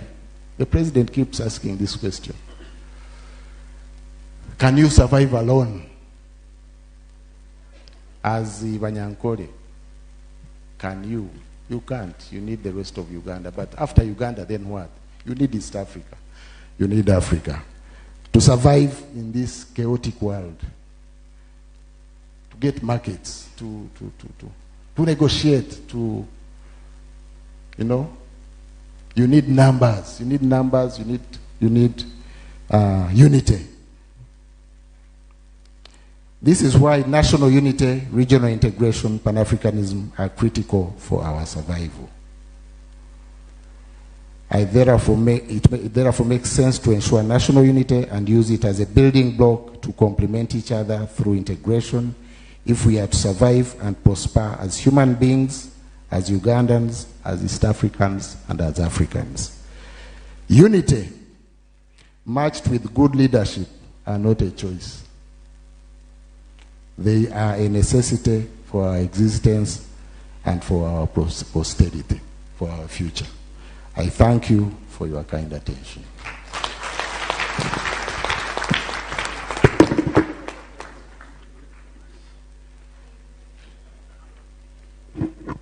Ani mbashaba tugaruke tere mungaro zamani. Thank you, Honorable Minister. Namwena abagamba ni ntekateka twahurra kandi ngenda kubagambira ngu ensiri yone tukuratire ne tureba abantu benji bari aha Tayal West bari oko makagaba batijaha kandi abandi bari aha several social media platforms kandi nubareba ningenda kubamanyisa ngwebi nibyo turikwetenga kandi kuturabihaha tubitware Minister kuwana ugamba nangwa na bishop erigendo umuntu nafa chikachitaba mu Africa ningira abantu bakaba bacurura umuntu we n'ubari ubashanga fire kongato kwesima okuri aha social media omuntu omwe yaheza kufa yabimwe bamwe batine mferwa nkabatine Twitter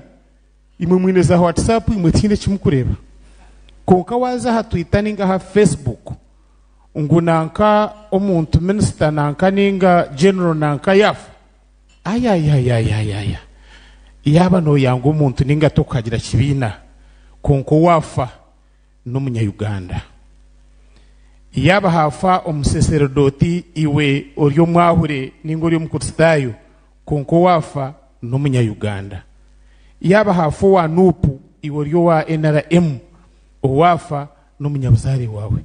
And actually tine muntu tine buzari mudini kananka tino muntu tine yobuzari tino muntu tine twekwetenga national development.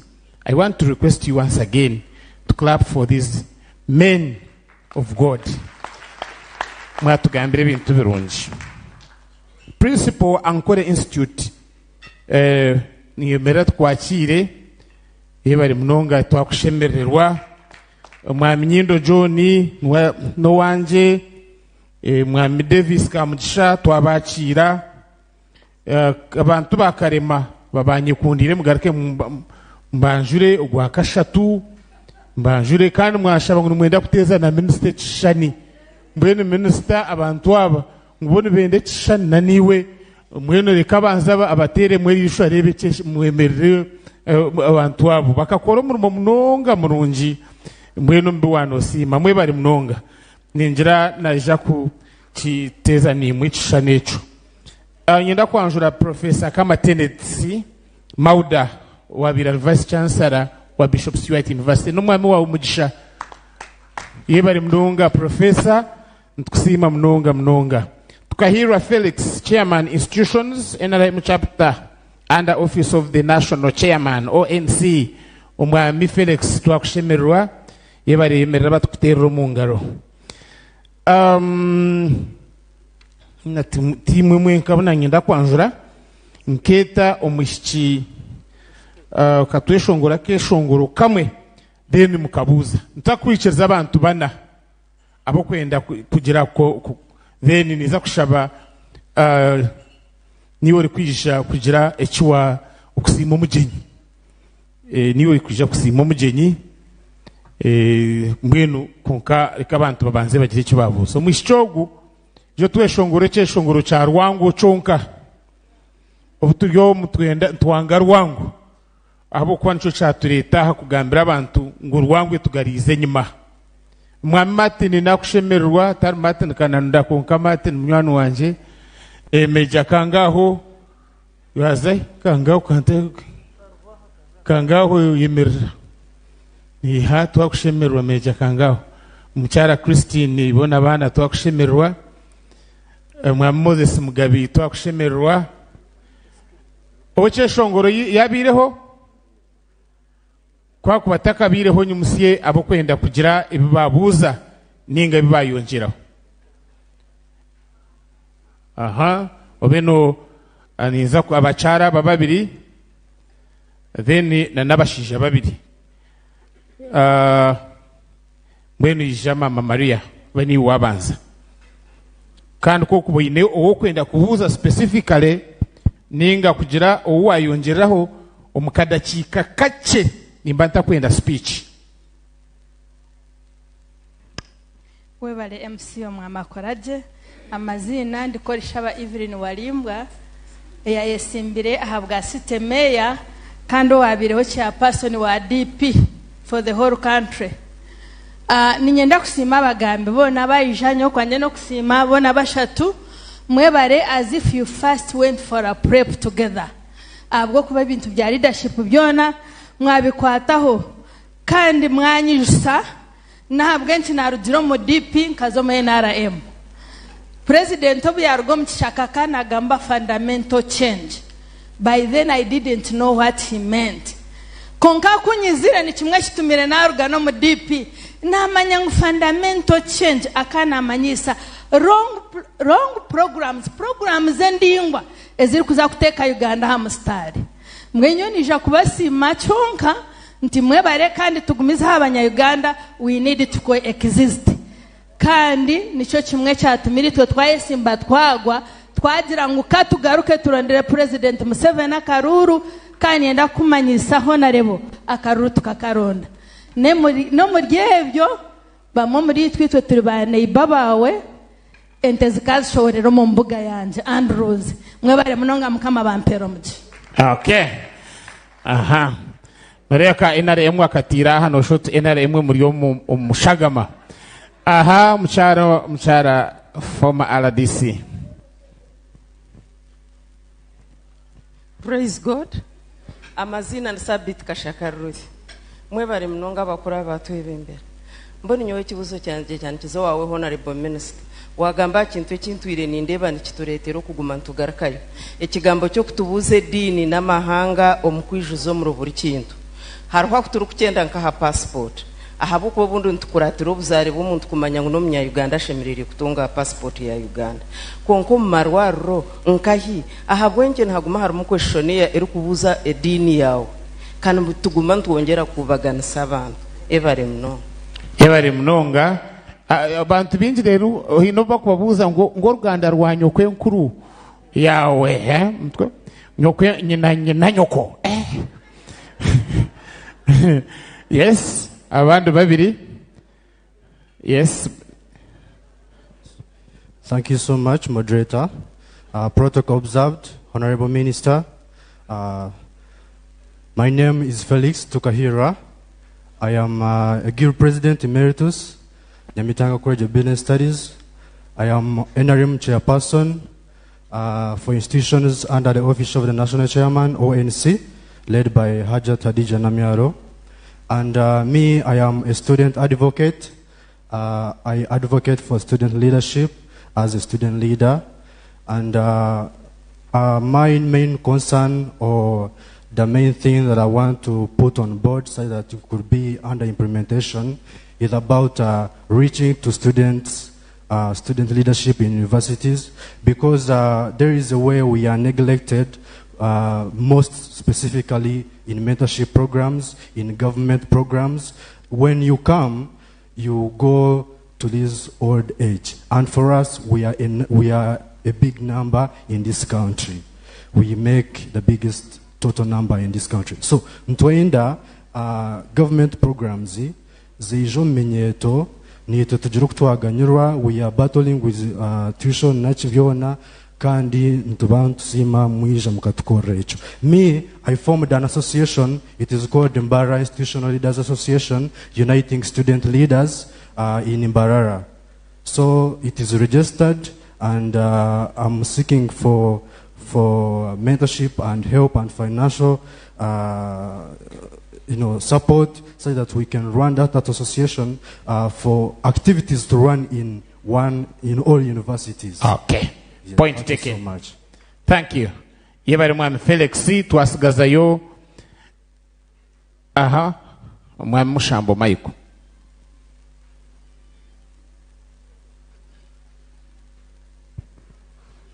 Obare mnonga mwami Edwin Akoraje.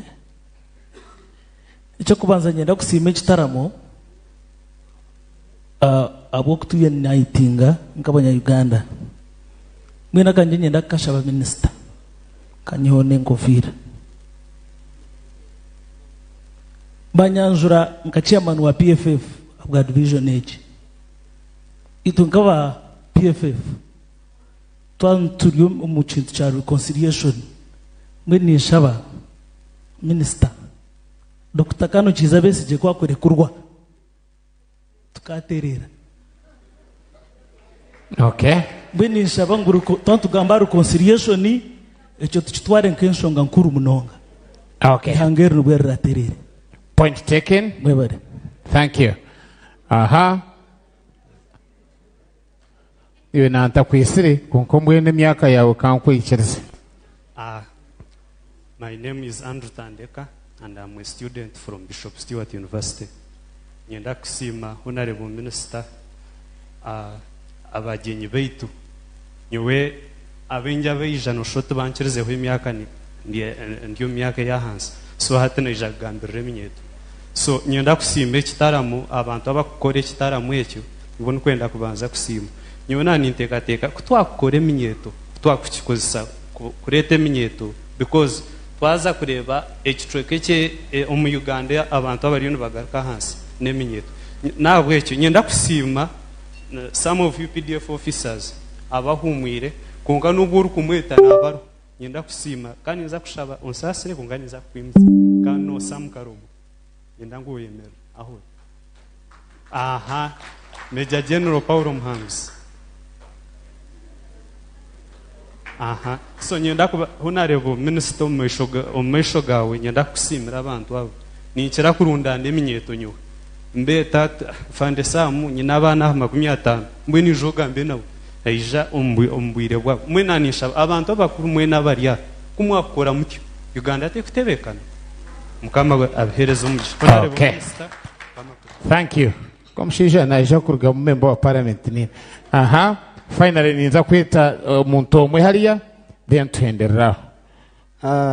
Mazina rubanyeta Nathan Kajigo nyecanje cyakiriyo kushaba organizers ba bekitaramo kana ba sponsors bekitaramo iki government bantumwe mundeke government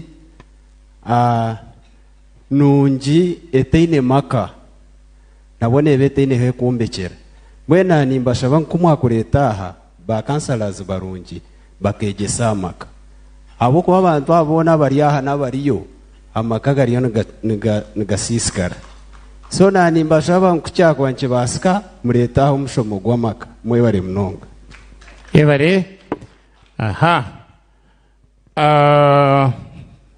Professor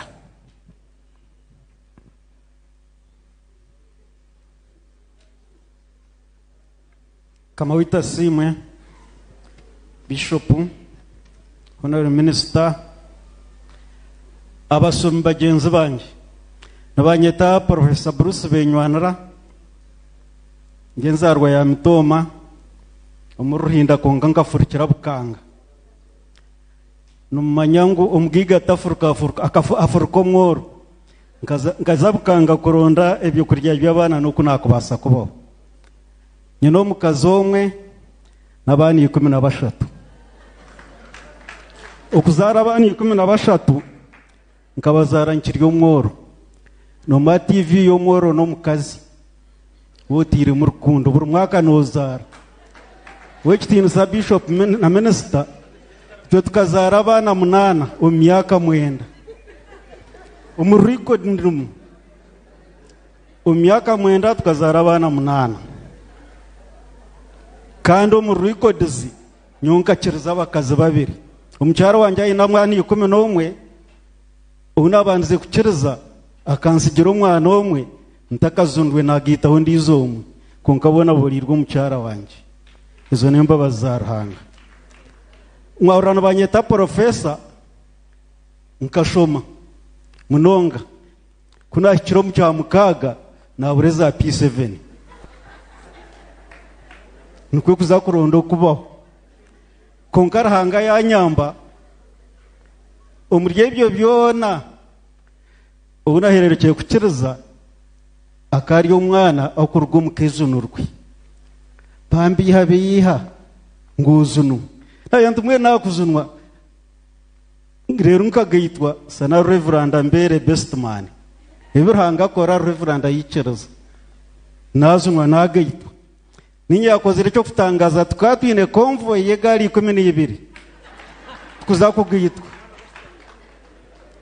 ndiyo ni impumuriza bacyo kwenda kutandika mureke ranga nakwiha nakwiha mucuca kustamisa naki mureke kweho masiku twasara omugati gwitu ogwa chai tukatwine ekidara kitu ekyendere kandi omukazi ou nakiriiza owa kabiri kuyamaziremu ebiro bina naza kupakasa kunaye kurugenda nasanga enju yagwire sayidi emu y'ebirere mba murebigera heru konka twasiima embabazi okwerahanga yagira ki yatwihayo twatandika okukora kwanje kw'okubanza kuba ofisa kunaye ntwire ebicooro ebitekere omu katare haba omushaho munywani wanje w'omuganda yampa omurimo gw'okucuba ente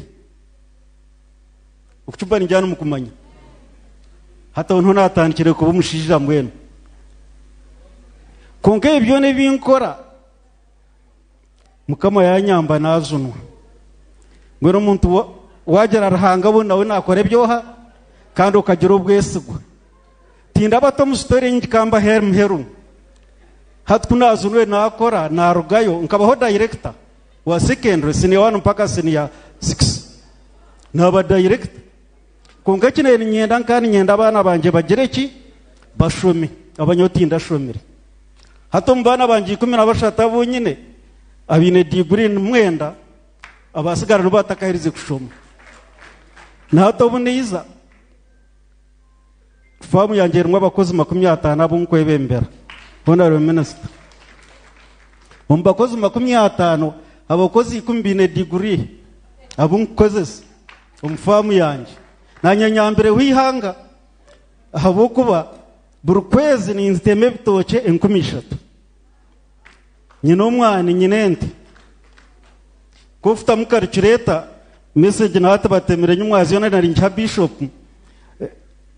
wateme ebitoke 12 ahabwe mitware 3 mbwe ntinkateganisa government ninsima government ninsima nedini ebitukozire kituri nati nizana secretary wanje emer ogwa ine degree kandi akasoma nebiragiro mbunku kozesa mbwe ebinkugamba birubwino abo kora birungi 2010 president akatayira famu yanje yasima yampe motoka nasima embabazi 2016 yatayira famu yanje no mudara gwanje niho yamperera rya professor habo kuba famu yanje ninsomesa kandi abunkwesa bashomere ecyamuhera umunonga no kusima jone bikorwa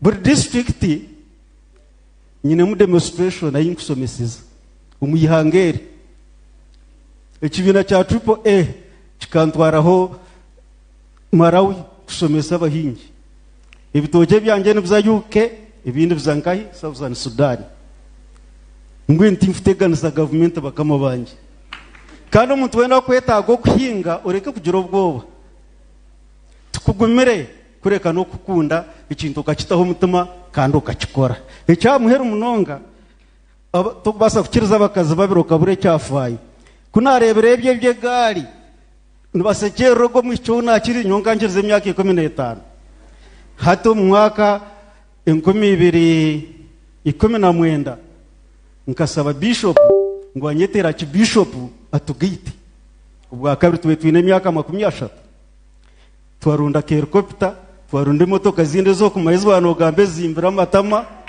twazaho umurharo twasemeza ubushwere nkamuraza Lakeview twatembera helicopter twazo mu cyaro batusabira imjayata mwesheke yaza mu bishop ekaza mu bishop ekaza mu president nabajantu muhingo rutoke numjani mbana babehera kandi nkagira ntimpinga rutoke nkaburente abani nyendana naho kwihamasha gukutuma rutoke na nente nzina mwe bari munonga nasigara ndo Bruce benywana moyemerira hoseho nambashaba oguteshitara mu wowenka antabgarka kweta wenka ahubwo noreba hato tufukiya bindi ejiyoni yendizo bariona mwene kuraze kutebeza manyayo kuriya byona bya norengu yaberekayo mutero mungaro konka mwenu ubwo ryo mbwiga nkwenda hebintu bire cyo kubanza ekitara mu banzo kitwere sente zishizirireyo kunkananye mbwenu wako okujumbira kakureta mwite mwahora bagigo kubagamba rero garuko gambe ngumwene ngo shomere ningo inente zinga yogwa inortoche mutero mungaro zamani mweno twere chitaramo just chitaramo ico chitwere basa ugendo wiciriza mwenda kuchigambira aha ninga ndo kuchitwerera umuchama gari chigambe bantu tunaitegereza wano ndakorera chiteramo ninga ndo kutwerera chiteramo twere chitaramo ici kari kuwa sekretari wanje nakurgaha akuhereza impapuro zisindi treasure ngugwa aryaho mwamucara idisi bakwereza impapuro mbate mutero mugaro zamani mbwene ngira ngo ndaco neki then nasigaza yo muntu omwe nabashaba abantu bayenda kubuza buzima minisana ndakugenda kandi mureke twakererwa kanshabe minister busha karijo chubuze chimwe protocol observed for the interest of time. Amazina mbanyeta Edson Rihangwe ndio musubuzi w'amatako mu Ruharumo. Nyenda kuba umudacika nke muyonga mbweno takantera onimba mayibyabo. N'ikirungi turiyo tugamba ahari good leadership and reconciliation mbiro buturugiro mu karuraka. Haza for good leadership there must be peace. Peace which comes with justice. Ikibuzo cyanye nkizo wa Bishop umukundwa mnongo.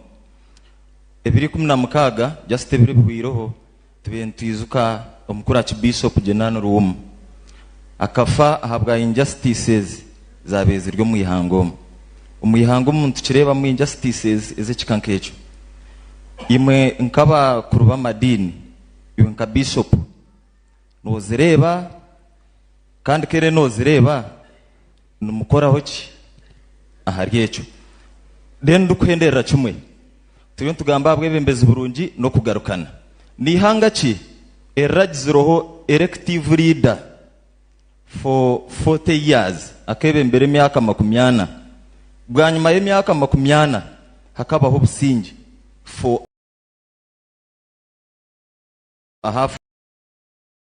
so that after President Museveni we shall still sustain this good leadership na reconciliation ituri tugamba. Thank you. Dr.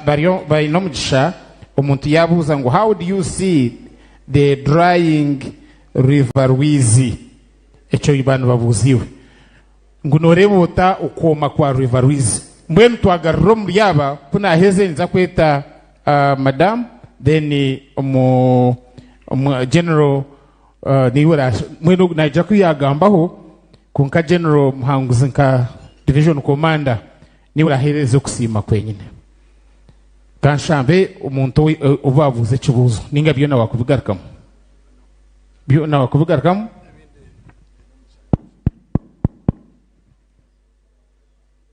nija ku first of all mwebare au kugumisiriza mwebare kuteisa mwebare kubuza nija garuka mwecha kashaka echa nedini ahibita kwetengeza.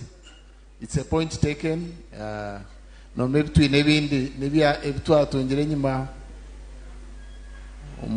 batwire abazungu twabigumyaho kandi biteyine makuru so nkecho ningira ngo ni cyangu kushobora konko kuchetenga namnonga nkomundanga muntu na passport abo kubebyo notekwa proving obhangwa bwawe aho it is valid nibugumaho ekyakabiri ndizo heno agambe cha ugarkana reconciliation omwamyoria echa Dr. Besige nyoni njirangu reconciliation na yesheme kuba principled and premised on accountability bajirangu ukozero mushango deka quote is tremu yabori innocent nariyo inomushango abo kuba otherwise noja promotinga that is umuntu yakozere ukagirangu mugume mpereze sentiments njirangu nacho tishirewano nda ku building na rukombeka obumwe obwemerere aha mahega ga accountability, obwemerere aha mahega agahani ago kugira ngo umuntu babagira ngo ashobize reke biragiro tubireke bitware its course. Eche cyaha muheru necha. So this question should be, how quickly can his case be dealt with by the courts? Because that is the role of the courts. Ariomu mkono yaba mateka the courts zikora umurimo gwazo.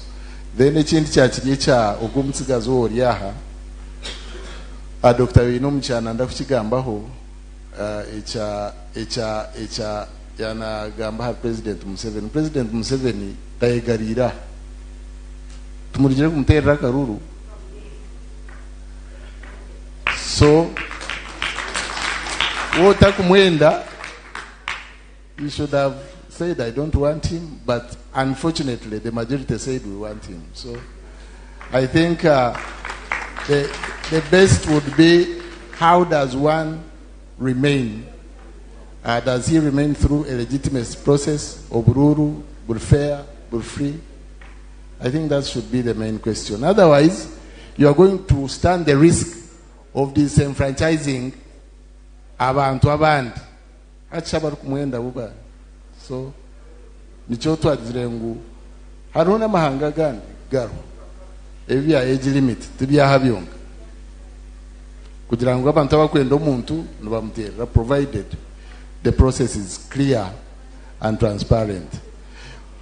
Beino muchana ndakunshongera yagira ngo King David akategeka, I think na Moses, but he can add on that point. Yeah, we bari munonga minister. Anyway, chintu cha minister chigaruka mja really I shouldn't be labor because the president has been re-elected between term limits. Konka countries like UK nabo tibine term limits. Baka ho kugerachi abantu aho kugwera. King another president Roosevelt na wakati je kamere ko bwire winji munonga. In fact after him mugaba take term limits. Konka kiki kitara mumuntu nabena basa kunanga President Museveni kandi tinkwashipinga leader kujyamwe ne chinkwena ngo ankorere konka certainly yo ninjangu mukama kamutwereza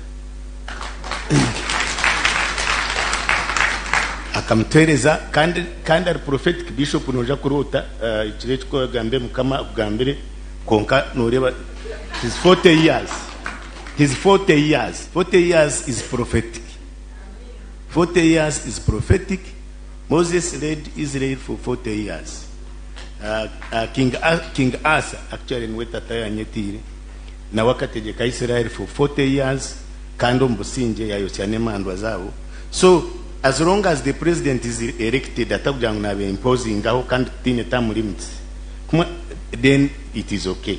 Ngaenda voting out konkaya na singa through a democratic process, then that's fine. Konkana nyenda gamba chintu chumwe kutuoninga na nyenda ngunjire china bagamba general Muhozi ya gambe chintu cha Africa te crossroads now. Ensizona nzefa uhati. It is survival for the what? For the fittest. Na za kubagamba conspiracy theories you can just quickly hati Boko Haram no mujura ejeriyo ne tegansa West Africa yona. Jesus. It's a ploy. It's a ploy to depopulate that place. ICC yokureba. ICC, Boko Haram, Al-Qaeda, ne ploy. Mwe nata na America hire na nkai Nigeria obuhezi ba deploying amai. But those places is about mwe cooperating. They are very rich with strategic minerals like rare earth. Is about kwenda for their industries. So bateka hunaka abantu abo then bagaka bakwereza military assistance. France is part of that conspiracy. So mchimanya mwachireva. So kuti want to gamba, there is a sense of urgency for us to survive. Nanka Secretary of State Ruby aherize commenting ajangu bakakora mistake ku granting independence amahanga nka Africa. Kale because now they are starving of minerals and Africa is rich with minerals. So they are thinking of recolonization. So when we talk about regional integration, so that we can become bigger and stronger and be able to fight. I have always envisioned China. At China yagurusha kama ikagatura karamoja ntubasa kujitera ntujiyayo. Mangu China ni 1.4.5 billion people. Naka India 1.4 billion people. These people can wake up and take over part of Africa. So Africa, there is a sense of urgency for us to unite quickly in our imperfections. And I don't care if we declared yesterday, in the United States of what? Of Africa. You know, it's a state, it's no longer a rule-based order. The survival for the fittest. So it's very, very critical. Echine Bishop Echiana Gamba, Okwanga na turinke senen. Esene no mutas tirom chupa, zilion ziliana mabondo, konkamu heru naza kustamu soforia zikaranga zige zona. So ncho Africa. So that sense and urgency is now. Oguyana Gamba leader, hati nyowe, tinyine office political, konka influence government.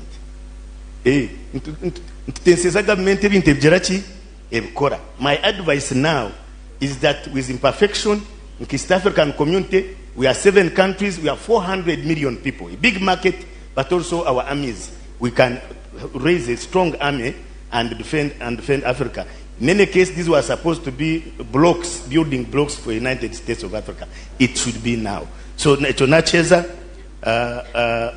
nanyanze ngomba gambere che chama. But otherwise, mwebali mnonga echitaramo nanye ninja kubahereza contribution. Ewali mnonga echecha echikwate na myaka abakuru bakigarukamo ecyo tinkukizamu cyagarikirwemo ko umutsagazi wo kuyana gamba nabuza nango of course ikibazo cyagera mu inconsistency aho yago archbishop Janani akagamba bamwita mboni mwe mukora kisote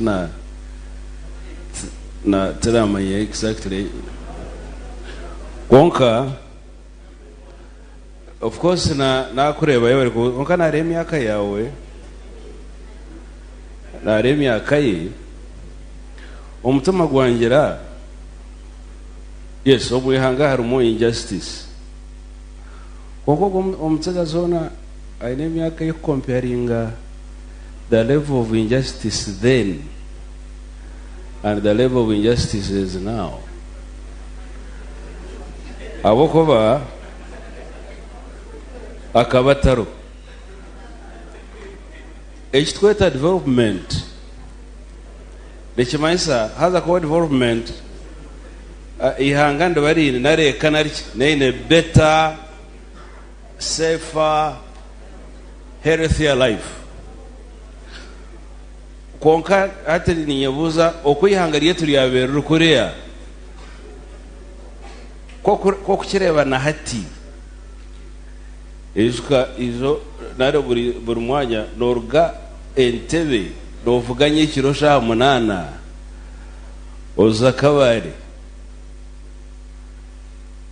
aba bana bato tabarko bimaye oza kabari otandikenju omusingi orugaho gitaha kandi riyenje hurire anywhere ekyabiri kitakabahoga.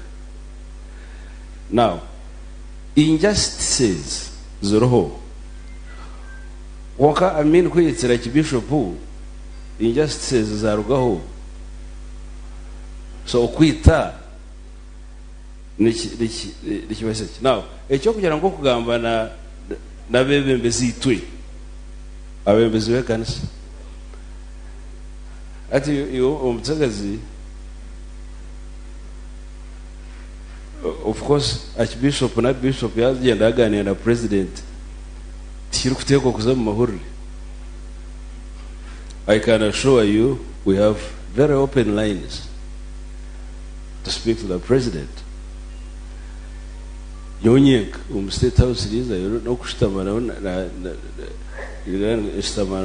tuganira. Listen to me. Ni manyangu kunogera ngo ekanisa itunka cyacho Uganda tuturukugamba shano bundi okubiri tukobyakwibiri biri mwetegereze no manye itokubura injiri edini inekye gukora ekyo kugira ngo ensi terimbi nko kuyakuberezire.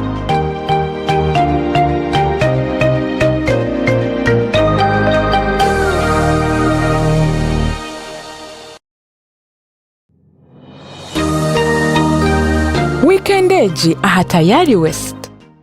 Hati twatandika kushoma kandi wahura ngo nkashemba nka masoko yabe natekateka watu murenzea nachi murenze twatandika kushoma ko kajike nkandazwa uniform kashitoro muto nkandazwa uniform abwenzi mukikura kaye no mwene bakandi bageta max bano gumanya otio bakandi bacheta max ati akajana yachikwata otio yachara yakoramu yakora empari ngufu ya brown nyizuka haza bakandi bajangu ngumwena ngo bakandi bagweta kapira basiza ngo kapira wani material chembwe na kapira mbwe kapira so ya kwator ko barwa ra tube ye gari asiza ya kuzirka bakora muspi ya gubazirira ne so hatnajo minister ya rugamba machura orgo rwizi nurwera Efraim rwizi minister ya rugamba machura orgo rwizi nurwera Efraim yanyu yambara. Anyway, ekitongore kindu kukura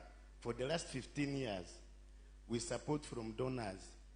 We have worked to restore this na ministry tukoragana na ministry ya water and environment. Number 2 na what budget rivarizi management catchment plan tukajironchinga hananywa mama mabira konka rwizi rubona bwimi ninjira mwe karatero umuranga minister wa Uganda cha environmental security hato rutaro rutwino rw'amani turwakiriyo rwakoni hato n'urwa climate change is real mwachura kan climate change tekushorora mgiga omoro like that neto affecting atwe manyo arubna furente zanye kazireta kachika kanyini nyinita kachika cheche entenkazihunzi akariyo witukashaka nazireta ha azazafa safa mizi na environment yone kashoba akabaho miri. So climate change means nanka change in the climate conditions. It can manifest through prolonged drought or flooding. Hato rwizo tukarushisha kurugabweju kandi munamenika mwagamba kandi na kushobora kurugabweju okwika nduraba district 13 rotation muri Victoria. So nyom nanka yes amizi tugihire Kagera amizi tugenze twagiye Kagera konkanyo kuna bendi nyoweze sentence na I think bakatamuka $27 million okupampinga miza go kugia Kagera galeta kanyiza kwata $5 million to restore ingorwizoro nyoncho na beni ndebe because echi agambera ngu nature can recover, nature can be angry. So if we restored this river and we will not develop this city without restoring rivers, njira mwashironu mureba nanka pipes zirhalia ezeza national water amizi galiyo kwa hansi mwachirebere. So nabwe checho kintu mukabe nature government munonga mwachumugambira minister yachikore security muchese rising rero turugaro ekindi peze gukora think kumanya kune konka tukazibira umushija na kazira lya shoba kweta kazira taro tukamwiho mu rwizi president yachizamu munsimire president hati nyowe ekitongore cyanje cyo nabandi na NBS akanati mbo mushenyi omurwizi ubangu akanaza gusupplyinga nkahima haza no manyo urwizi nurufana rwe ninko muntu ko kutimba otenanga so akagenda ya leta za nankeze zukutimba ya leta sino tracks nkikuna mwenda oko witu yaza yagura yo munonga abantu sente zikaze nyingi batanka kutimba kuna chirumka nareba busera hari akafunda rwamparaho atwo kubo twesheraho ncambu nareba ahantu hafire kwezi kumwe the whole place had been ravaged, and so we mobilized NBS yakora documentary mwen partnership na president twamanyisa ministry twajimanyisa twatera umuranga president yatekaho directive bamuzubera kuyaho nate nema ekamuhereza I think 200 meters away from norana timba kuriya nanko muri hita konka still he needs to restore that place anyway. At sometimes development ne ryana nachi na nabyo bhangwa kandi byo bhangwa kufa byita abantu bona. So what I am saying nanye nanka ndiyo nyinyumbika nanka sino track ka rising from 600,000 yaza milioni mwenechwe, but it is okay kokuito rwizorwe oba witamba tukwitamba rayunga oba wita the whole place kandi no kuriya hansi ebicupa numbireba tukatekaho group z'abantu twaza sente nangwa tukaba nanka association bageta mbarara Green Enterprises Association bini bwa businesses bwabo bukuri storing ebyo bahangwa twabatamo busente abamwe bakora ebicupa byumba bikora mu nanka za tiles abantu bajara konka tukubasa twabatini everybody because climate change affects everybody. So tukwatanise hamwe minister wanyu ngugwa hano wa security ekintu cyo biza chindre security achindre Joseph Kone to restore ingo rwizoru to restore ingene mjere ndijo. I'm happy about the president Rubiji nayo no mjireba ugokura ku flooding ya Kampala nabwa destruction of Rubiji oku mwachireba. So hati amisho gitu tugata ku restore ingebyo bahangwa to ensure sustainable development. Otherwise obwo bwigombe mwatunga muti noja kureba bwagaruka bwa gender in just like this. So tukwatanise to restore ingebyo bahangwa then tungeba kweta sustainable development. Thank you. Mshara Peace Rugambwa dashika then twicherzana. Ladies and gentlemen, ngo Peace Rugambwa kwa his father noza kukora ibintu bibiri notushabisa kandi ogaruka nohereza vote of thanks on behalf of us. Webare MC my Lord Bishop, Honorable Minister of Security, Defense, State, Internal Affairs, I'm sorry. Abantu mwena ombitinisa byanyu mukama simwe. Ninyetwa Peace Rugambwa kandi Senior Presidential Advisor of Agriculture and Local People. Ninyenda kusima abantu aborohanga yahire kitekateko okubasa kutekateka kutaho ekiteramo konka omugambo waheruruka President Museveni atuhire obusinge bwingi obusinge bwarenga nintekateka Bible netugambira ngo murekere kore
cyababurira barugaho ubutarakire baza aho babuhurire hati no bareba n'abana b'abantu nani nkushaba ngo rugaho ubutarakire oryo mwana muto no yetaga kubaho nyincakare no yetaga kuba speaker wa nyincakare no yetaga kuba minister wa nyincakare orugaho ubutarakire utahaho babuhurire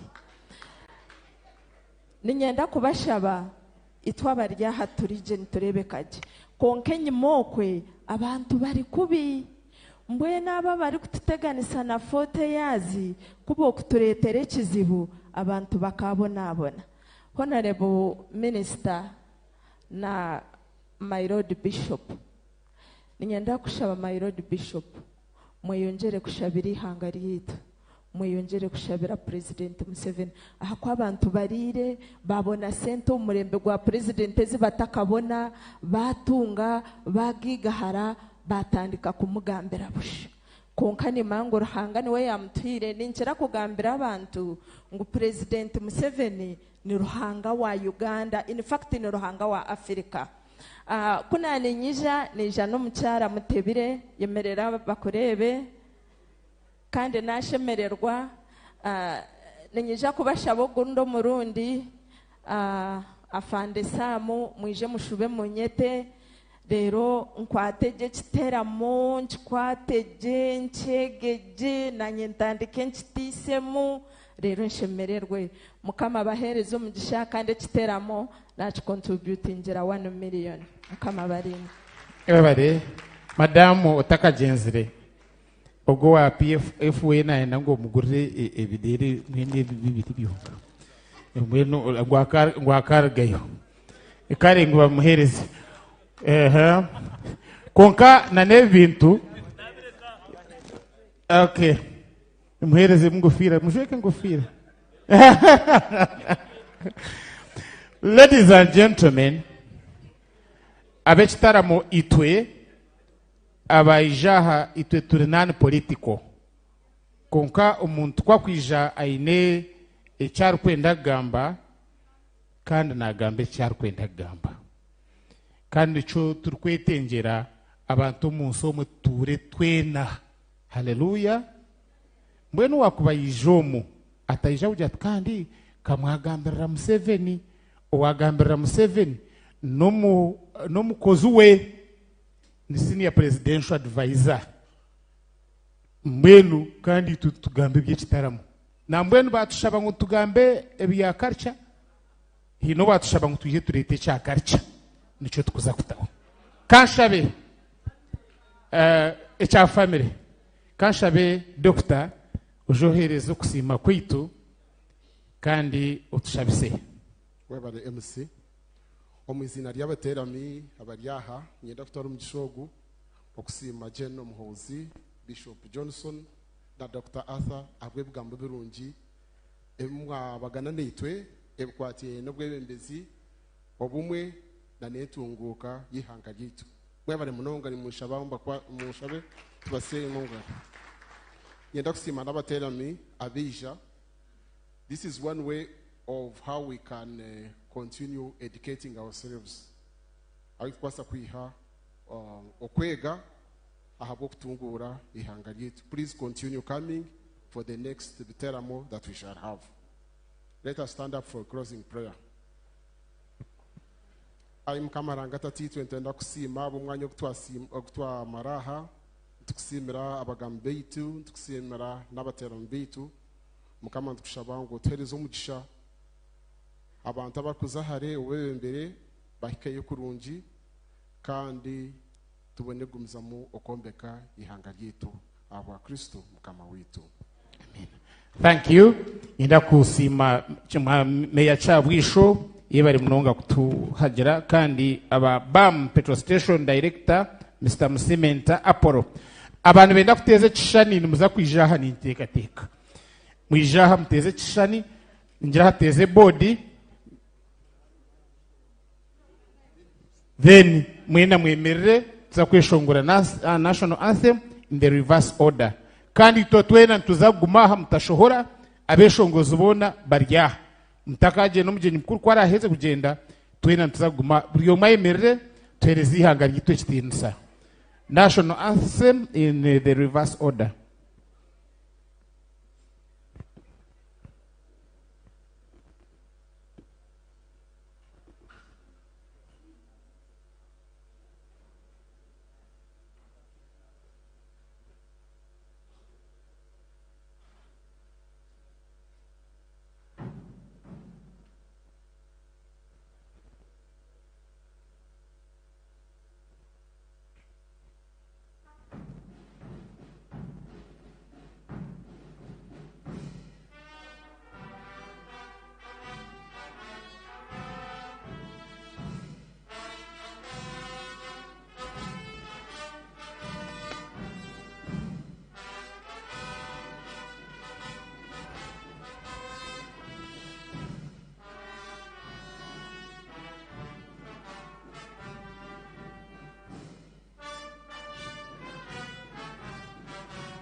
Thank you. Abokugenda ntibendeza urugendo ruringwa kandi urugendo rurungi.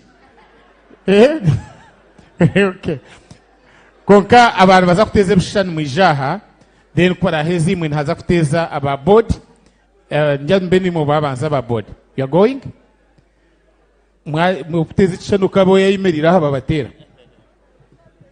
Kayo mwayimerira ho babatera chani.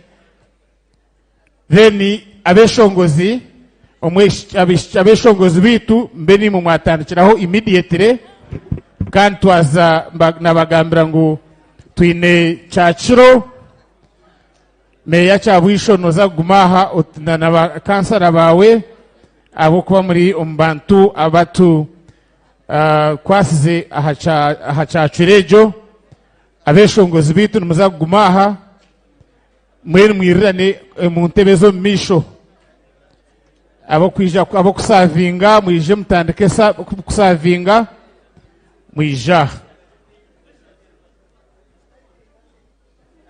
ukamwire enyumimo bdemuze hariyo misho hansi muteka amajo hansi ahansa. Okay, like that. Okay, twine t-shirt saha na nengofira ni tuzakuza orkwenda t-shirt ijaha kane gurebe yinche t-shirt nunje munonga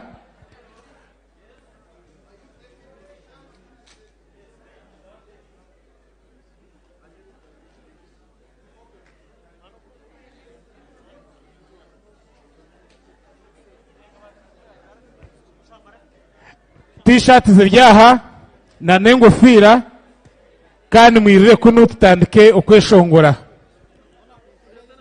abokurgaha hati mwena mugaruke mushitame twenda kubasimira kimwe munonga abanira na mwamidani yaine ecyari kwenda kutugambira habyendanga muntu ningira ngo abantu kwaragende abandi naje kutunga na chance na tuganirira twabura time konka tuzagitunga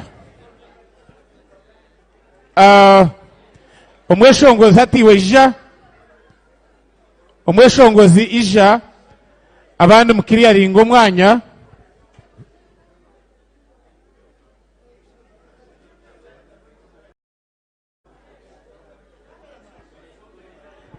DJ banoteramu akeshongoro background akeshitaramo then abantu babanze bakiriya ringo.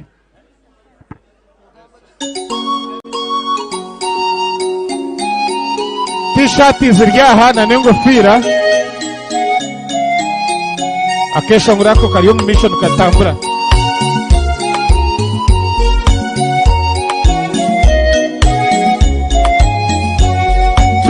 twinokushemererwa imwe bantumwe ruhanga witozimwe kona himbisiwe ahabwe kitaramweji twena tuhiriwe bihawe nensi yona mwije tutarame twinokushemererwa imwe bantumwe ruhanga witozimwe kona himbisiwe ahabwe kitaramweji twena tuhiriwe bihawe nensi yona mwije tutarame